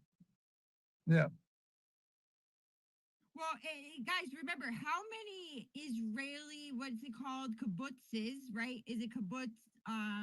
No, like their government, right? They have like a weird government where like you get elected and then you have to form a government. And if you don't form a government, the government falls and you go back to voting and you keep doing this circle, right? And up until this point, Bibi, I believe, had like maybe 3 or 4 times where he was trying to form a government and it failed and it had to go back to the voting, right? So he's in a very precarious position that he has to appease his people and also appease, like, you know, the rest of the world, right? So he is in a very difficult position. Do you think they could lock him up as a war criminal? You don't think that could go through or no? I don't think it'll happen, but it'll sit on his shoulders. But as Jennifer said, because Denmark and a lot of other countries do this, even Britain does, London. I mean, they have to go in and they have their different parties, and but Netanyahu is not in charge of the ship anymore. Trump is. Trump is on a higher level now. And the Middle East wants this peace. They're tired of the dying and they're tired of all the bullshit. They just want to build, take care of their families, and grow, because they can't live on oil 75 years from now, because it's not going to be what we do for energy in the future. So now, what leverage does he have now? None. And I'm glad, because I'm tired of kids dying. That is my line in the sand. Well, Southern, nobody has power once Trump comes back. And so that's the good and the bad news. When Trump came back, everybody knew that the boss was back, right? And how you deal with the boss is how it affects you. You can deal with it the way that freaking our Canadian friend did, and you can deal with the way that Netanyahu's trying to deal with it, or you can deal with it the way the freaking Saudi prince deals with it, right? Like these people, like you understand, these are kings and princes that run their entire countries, and even these people are smart enough to understand I'm not Donald. I'm the king of my country, but I'm not Donald Trump. You know what I'm saying? Like that takes an extreme amount of self-confidence to be able to humble yourself enough to know that in this scenario, he is the one in charge. Happy registers APAC and their FARA. Trump is the king of peace. Trump is the king of peace. And the chutzpah, everything you say about him, when he was interviewed after that assassination attempt, and the way the Democrats behaved, like, oh, it didn't really happen, blah, blah, blah.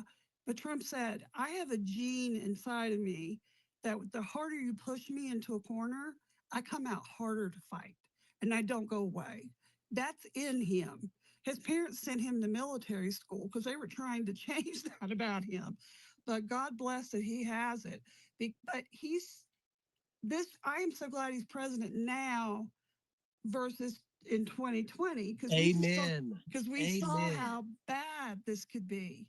And the Democrats Destiny's had her hand up for a long time, just FYI. But Trump had 4 years to prepare, and he got stuff understood. He knew about USAID. He tried to cut their budget. He only cut it by 35%, but Biden went right back around it and put it all back together. But I really believe we are living in these times of great change, and God has put him there. And I noticed that Trump doesn't say, me, I did this, I did that. He goes, my team did this. He has a team. He shares that authority with them. So when they go speak, they're hearing Trump, and Trump trusts his people. And I love that. I don't know if y'all saw this. Excuse me, I've been fighting my allergies. RFK Jr. was phenomenal. He just loaded on Southern. Hey, Southern. Right before we get off this topic, right, there's a lot of hands, and Mike said he's shutting down because they have just subscriber space. It's okay, you're good. The Destiny? Yeah. I just wanted to say that there was something about the plane that I wanted to mention earlier, and I talked about it with Mike. And sorry, there's frogs. I'm outside. Hey, what are you frog gigging? There's a lot of frogs out there. It's just a thunderstorm. Is that mating season? No, there's just a thunderstorm, so they all come out. Oh wow! Do they have their own microphones, or like what the heck? No, they're just loud. You can deal with it.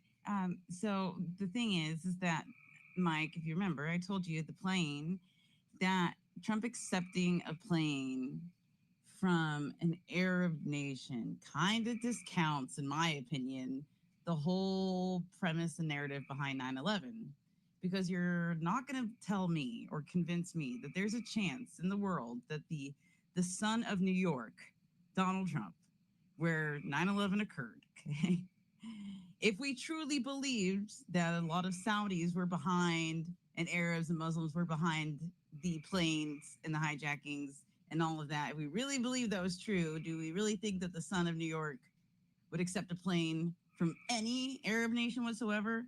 Like if that was even remotely true. So I feel like it's just an indication that like 9/11 seriously has some holes in it, because no reasonable person is accepting a fucking plane from over there, especially a New Yorker. I would have took that golden beeper, and I'd been like, man, what the fuck is that? Well, I think you bring up a good point, Destiny, because this is a whole different leadership now in Saudi. And Trump knows. Trump made a comment because he actually put a bunch of his people off construction to go down and help. And you could see it on TV. And he picked up some of the debris and took it. And he made a comment, there's no way these planes could have taken down these buildings because they imploded. So things had to be set to detonate. I don't know if you've ever seen a tall building come down. I've actually physically been able to go watch that. It's pretty wild, and it had buildings on both sides, but they were able to bring it down safely. There's no way 2 planes could have done that. There had to be other things in there that brought those buildings down. And let me just say this real fast. And that just made me think about something when you're talking about I forget who brought it up earlier, but and real quick, because we gotta wrap this up because the subspace is gonna start. It's already started. You know, I know that we all have sides and we all see things and we all have inclinations, right? To lean a certain way, to believe a certain way, whether it be the way that we were raised or our politics or our family, like that comes with each one of us. And that's what gives us our distinct personalities.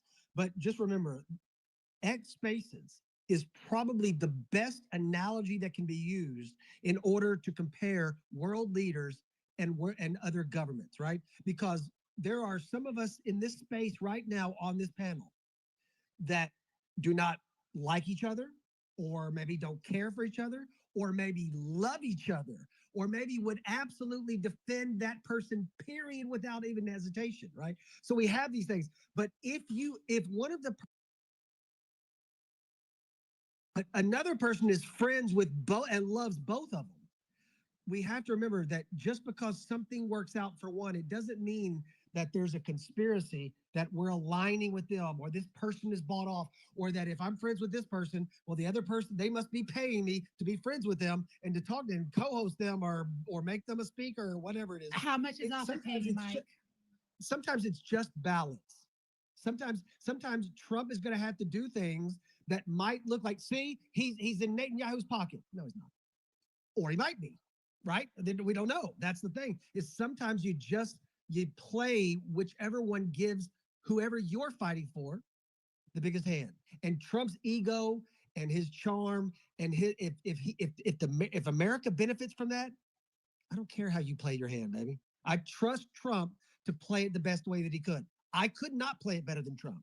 And so I have him represent me and play it the best way that he can. And from what I know about Trump and from what I've seen in the past and what I just lived through in the last 4 years, I want my money on that cat more than anybody else, because he had experience in 2016. He knows what he's doing. I think for us and for me, let me just say, for me, I think that's the best case scenario. And that's why pro-Trump, unless he does something that we have proof that, yeah, he shot a guy in the middle of New York City and killed him right in the head and said, see, I'd have a problem with that. Yes. So I just want to throw that out there. I agree with you. Hey, Mike, real quick. I just want to point up to the nest real quick. If you guys have been following along with the Patriot statue, which is the 2-story tall brown statue of Donald Trump, they released a video in regards to what's going on with the statue with Pastor Mark Burns and Dustin Stockton, of course. So if you guys could check it out, it's really awesome. And it's a great update that most of y'all have been asking about. I reposted that, Jen, and I have to say that in that video, I was watching some of it earlier. He looks quite handsome in there. He's got his hair all clean. He looks nice. Looks very handsome and charming in there. Not that he doesn't always. That Florida life. Yeah. I mean, sometimes you just got to comb it over. You know what I'm saying? But I was like, man, he's a good looking cat, bro. So you got lucky, Jim. Yeah.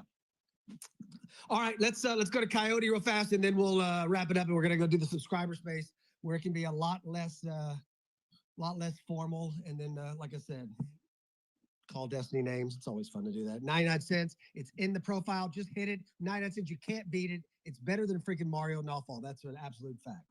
Jump in there, Coyote. I mean, 99 cents. I mean, if they love their mother, they subscribe to you anyway. They should. They yeah. should. But you have common sense, though, bro. See, yeah, I got common sense, but some people are related to the morons. They need guidance. That's all it is. They need guidance, and they know 99 cents gives them that guidance. So it's a good point. All we can do is pray for him, brother, like we've been doing. But yeah, shout out to my future ex-baby mama over here at Destiny. I get to see her over here, and the other one, and I like how things are going. I think things are positive right now. Everybody breathe that in. Enjoy it. Trump is doing his thing. Things are looking good. everybody, everything's been a lot, real stressful, whatever.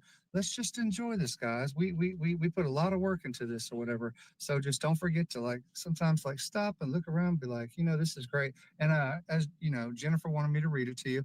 So Netanyahu I put it up in the jumbo. He had stated, America is the golden calf and we will suck it dry, chop it up and sell it off piece by piece until there's nothing left but the world's biggest welfare state that we will create and control. This is what we do to countries we hate. We destroy them very slowly.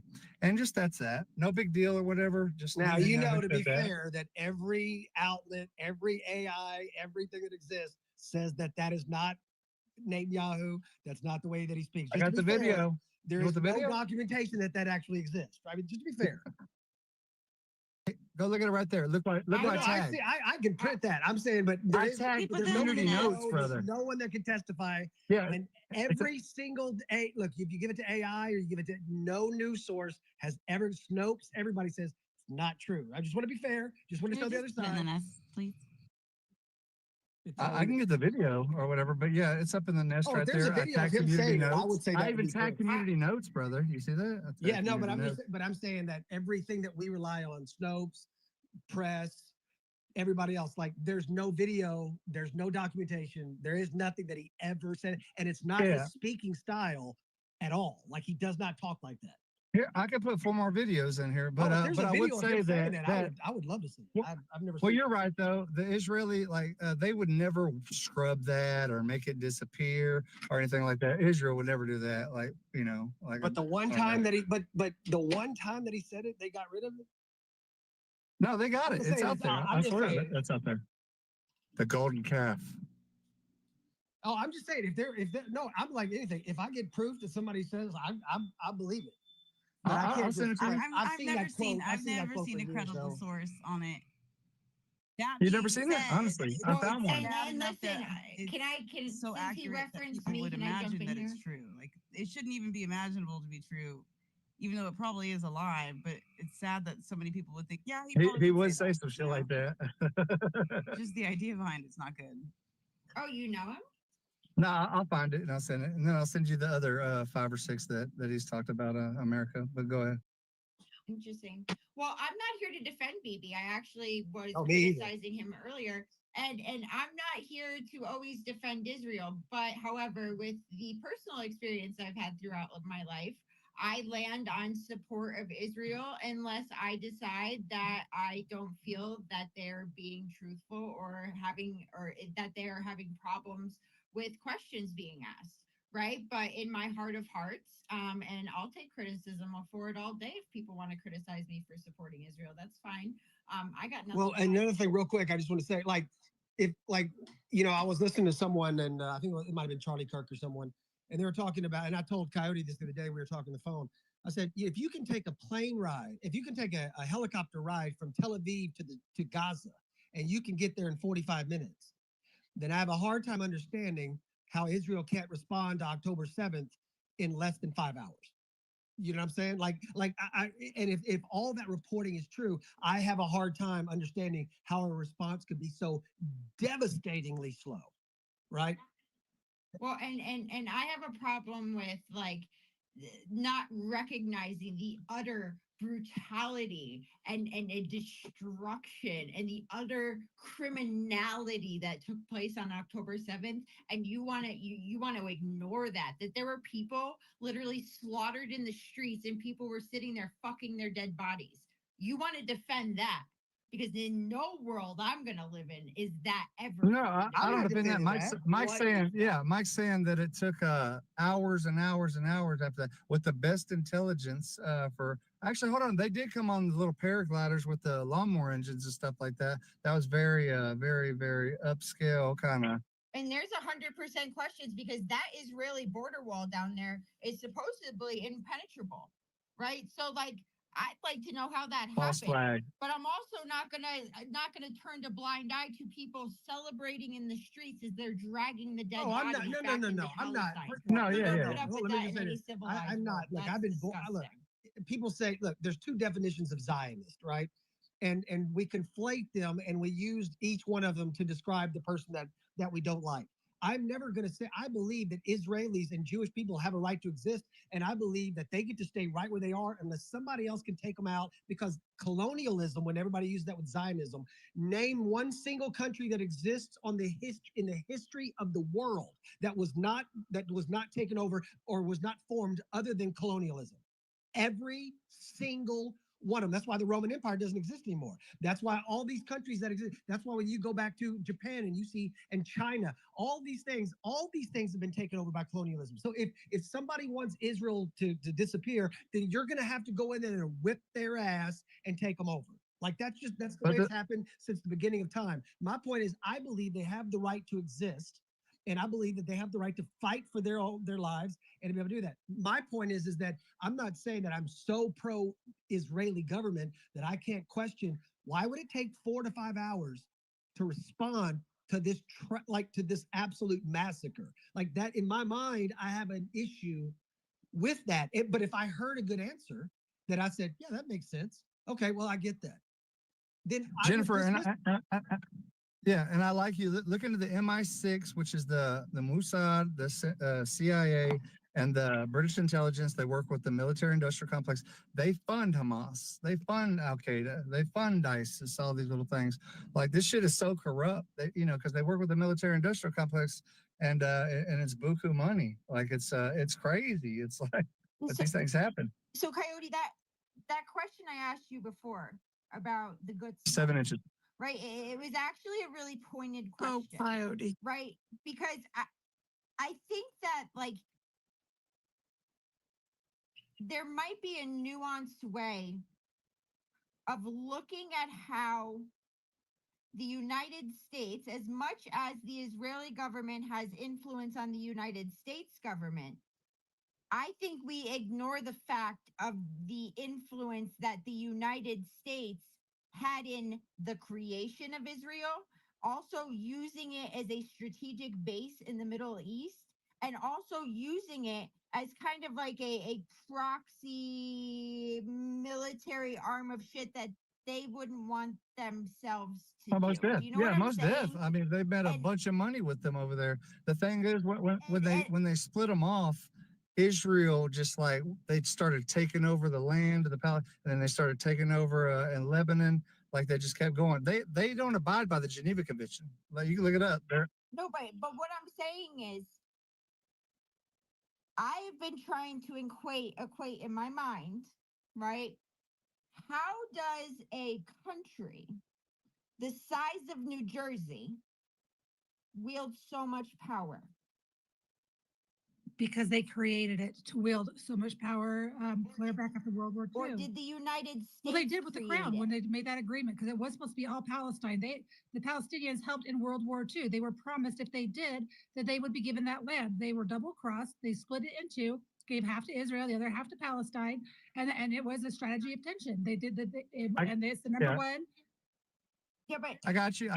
And she's right on that, but also it's because of the whole God's chosen people, Genesis 12:3, all these things like Americans feel. Okay, we feel like we need to fund them. We feel that, and they're very smart. But hold on, but what I'm saying, guys, right? The United States, right, has a whole ton of influence on Israel and the decisions that the Israeli government makes inside the borders of the state of Israel. And that's something that no one wants to talk about. That they see it every time I've ever heard this argument, right? It's the Jews are controlling the American government, right? And I'm not discounting that might not be happening. It might be happening. I don't know, right? But what I'm not willing to overlook is the weight of the U.S. government that I have personally watched yielded over Israel people to do the bidding of the United States. No, I'm with you. Hey, let's do a space in that. Jennifer, like, cause we can go all day with that. Here, I'm gonna send you something that's gonna blow your mind. I'm gonna DM it to you right there. But yeah, no, I here's the can't thing. tonight, Coyote, but I'll definitely do a space about that, right? Zionism, Because Zionism is a big part it, of yeah, that. but no, it's not Zionism. So frustrating. It's not like I can't hear Jennifer's Sally yelling. no. I'm just saying the words, right, are the psyop, right? The words are the reason that we never ever have the conversation because either I'm being called a Zionist or a Jew lover because I support Israel, or I'm getting called an anti-Semite because I dare disagree with Netanyahu. Okay, so I guess if I'm getting called both, I'm pissing everybody off, right? So like, if we keep using these tropes like Zionist and this and that and the third, that is how these people are getting and accomplishing what they're doing is because we're over here fighting who supports Jewish people more. Okay. And it's I ridiculous. agree. Jen, I think it's Real quick, we got complex. 5 I minutes, think- guys, and we're closing it down. Okay. All right. One is very conservative Christians see them as fulfillment of a biblical prophecy, Israel. Secondly, we did want them to be kind of our partner in the Middle East for security, global energy markets, et cetera, after the Cold War. They were the reliable partner to counter Soviet influence later. And then here comes Iran and Islamic extremism. But the problem I have is we have a relationship, we have similar cultures, things like that.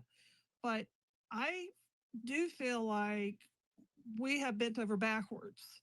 And my question is, why isn't their lobby group not registered as a foreign agent? It's so intermingled into the U.S. government where we're trying to separate church and state. And APAC is not registered as a foreign power. I don't understand Now that. Southern, think of what I just I know, said. I know.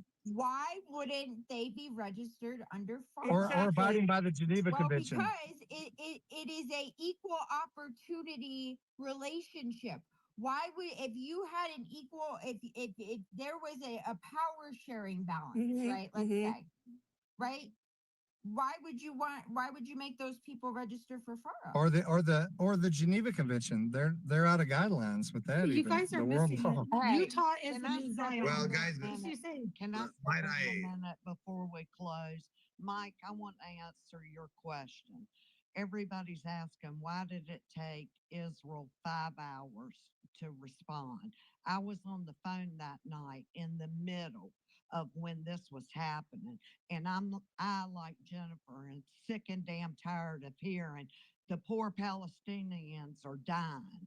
Well, you're fucking hypocrites to start with because we have over 130,000 Americans dying every year from fentanyl overdose. Where are the cries for that if you're American first? That's number one.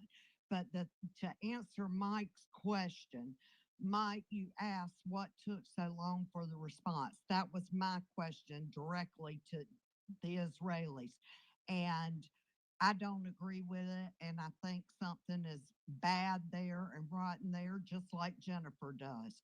But one thing to help us all understand, I saw the intel that the Israeli government got.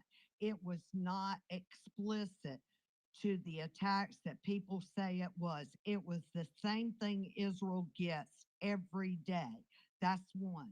Number two, they had just passed a law in the Supreme Court, and Israel is not like the United States as far as our laws.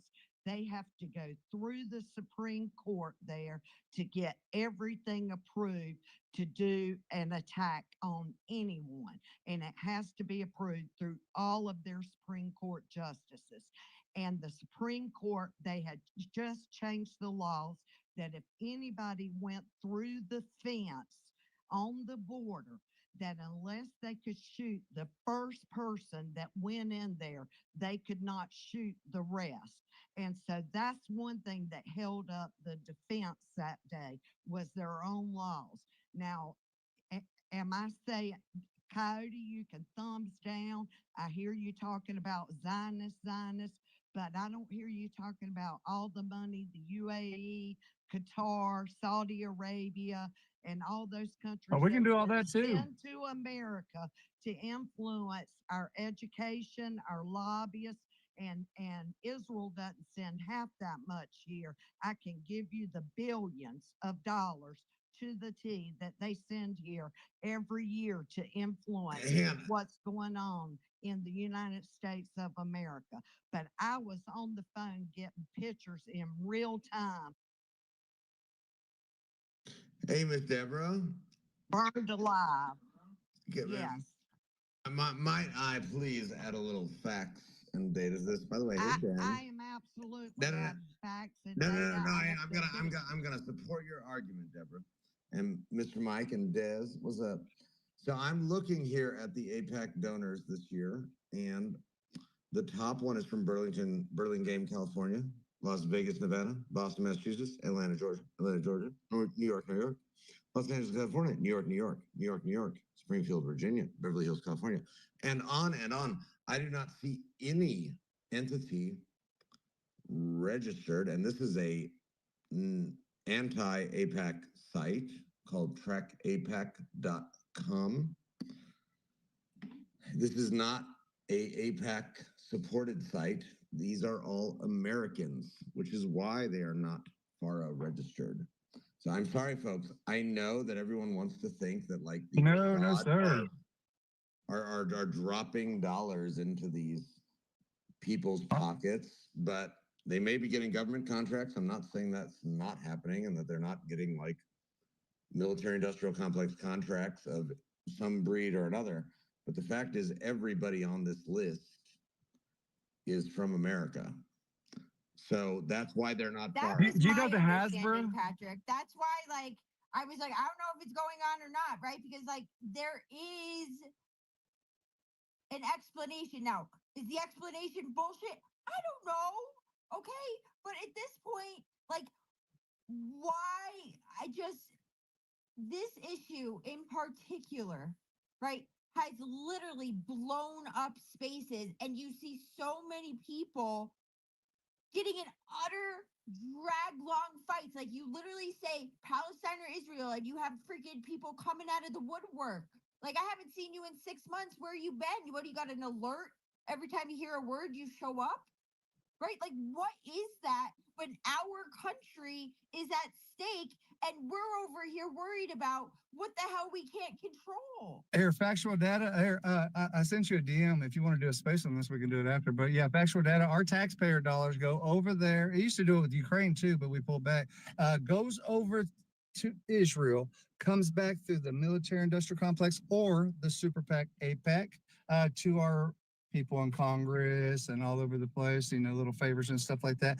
Okay, but Yeah, see, yeah, that's what I'm this is saying. the fucking retard point, and now I'm just getting fucking frustrated at this. No. I'm saying that it's a laundering. Fucking countries. It's a, Hold on, how many other fucking countries does our taxpayer fucking dollars go to? Right. How many other countries are we not holding accountable because we're too goddamn interested on what this freaking little country is A doing lot. when we are getting fucked 7 ways till Sunday from everybody in the fucking world? But yes, let's not concentrate on that. Let's concentrate on who has power over whose big swinging dick in the Middle East. well, the amount of money, it would be with them, but like there's a lot. There's a lot. I can. Do you guys realize that Soros NGOs are filing lawsuits to stop the government from finding missing children? Like, I'm really kind of sick of the whole Israel bullshit. Sally, that is not Sally, yes, there you go. One example of what we could be concentrating on, but no. First of all, I just want to say this real quick. If any, like, I love the back and forth in the debate, and probably gonna have to push that subscriber space to another week. But if anybody thinks that it's not the United States that is pulling the strings of every country in the world. You are gravely mistaken. It is, I know it's really cool to think, oh, these countries are all controlling us. Nobody is controlling us. We are the controllers. It is not Soros. It is not the WF. Those people exist and are alive because they are allowed to be alive by the United States of America. There is only one, there are a couple superpowers. There is only one hyperpower, and you're sitting in it right here. This is the place. We run it. Nobody else does. Now, it doesn't mean that part of us running it is not allowing other people to be able to come into the palace of the United States and offer their little offerings to the king, right? Our congressmen will take those like champs, and we will absolutely say, you may enter. What kind of, well, I got a Jew who said that he wants to go through APAC and be able to control. I got a guy for Ukraine that's raising money. He wants to be able to, fight off some Russians. I will accept your offer. And yes, I will allow a weapon to go to Ukraine in your name. We are the United States. Next. And that's how, I mean, look, let's be honest with you. That's all I'm saying. But it is never us. It's not Afghanistan controlling us. It's us now. It's not Iraq. It's us. It's not Iraq. It's us. It's not Israel. It's us. Not Ukraine. It's not Russia. It's not even China. It's us. Always. God bless The same thing when JFK was, we're going through the same thing. I mean, it's been going on. Did you since, just say we're not doing a since subscribers back then. only space afterwards, Mike? Please, Mike. Y'all. Come I on. think me and Jennifer might be doing a space. Or Are we, Jennifer. I, Yeah, you can gotta I do it. ask Mike a question? Can he please be allowed to answer the question? Dude, I can't do that space tonight, right? I need to do it when I haven't been already arguing this topic because I know my limits. I will just lose. We love it when subscribers Jill only? And I'll loses become a like that. contrarian just to be a contrarian. Yeah, Destiny doesn't like it, but everybody else does, though. What were you saying, Sally? Are we doing a subscribers only space or not? Because I just heard you say that you're not. Well, I want to, but it seems like that everybody's having more I'll fun. do it. We can talk about football. So subscribers only Apex space, or what are we doing? Give me a thumbs up. Give me a thumbs up Subscribers if we're only doing the APAC subscriber space or not. Thumbs up. If you, Let's go. there was I one person. subscribe to you for a I reason. think we need to make 2 phone calls, one to Palestine and one to Israel, to make sure that that is an okay topic. Let's get some and Jews in the approved. after space and some like Ukrainians. That's anti-Semitic. Can we talk about Is this can we the- talk about tariffs? Can we talk about Qatar? Can we talk about what the topic was about tonight and not this bullshit? Oh, Sally, come on. Okay, I'm gonna go start the subscriber space. Guys, I really was the one who started. It's the I Qataris. believe it's Qatarians. Yeah. All right, Destiny. What are we doing? Whether the weather is cold, whether the weather is hot, whatever the weather, we're in this together, whether we like it or not. Destiny. Love you. Subscriber space coming up in 60 seconds. See you there. It's a long time. Well, now it's 55. Adios, It's 50. muchachos. 35.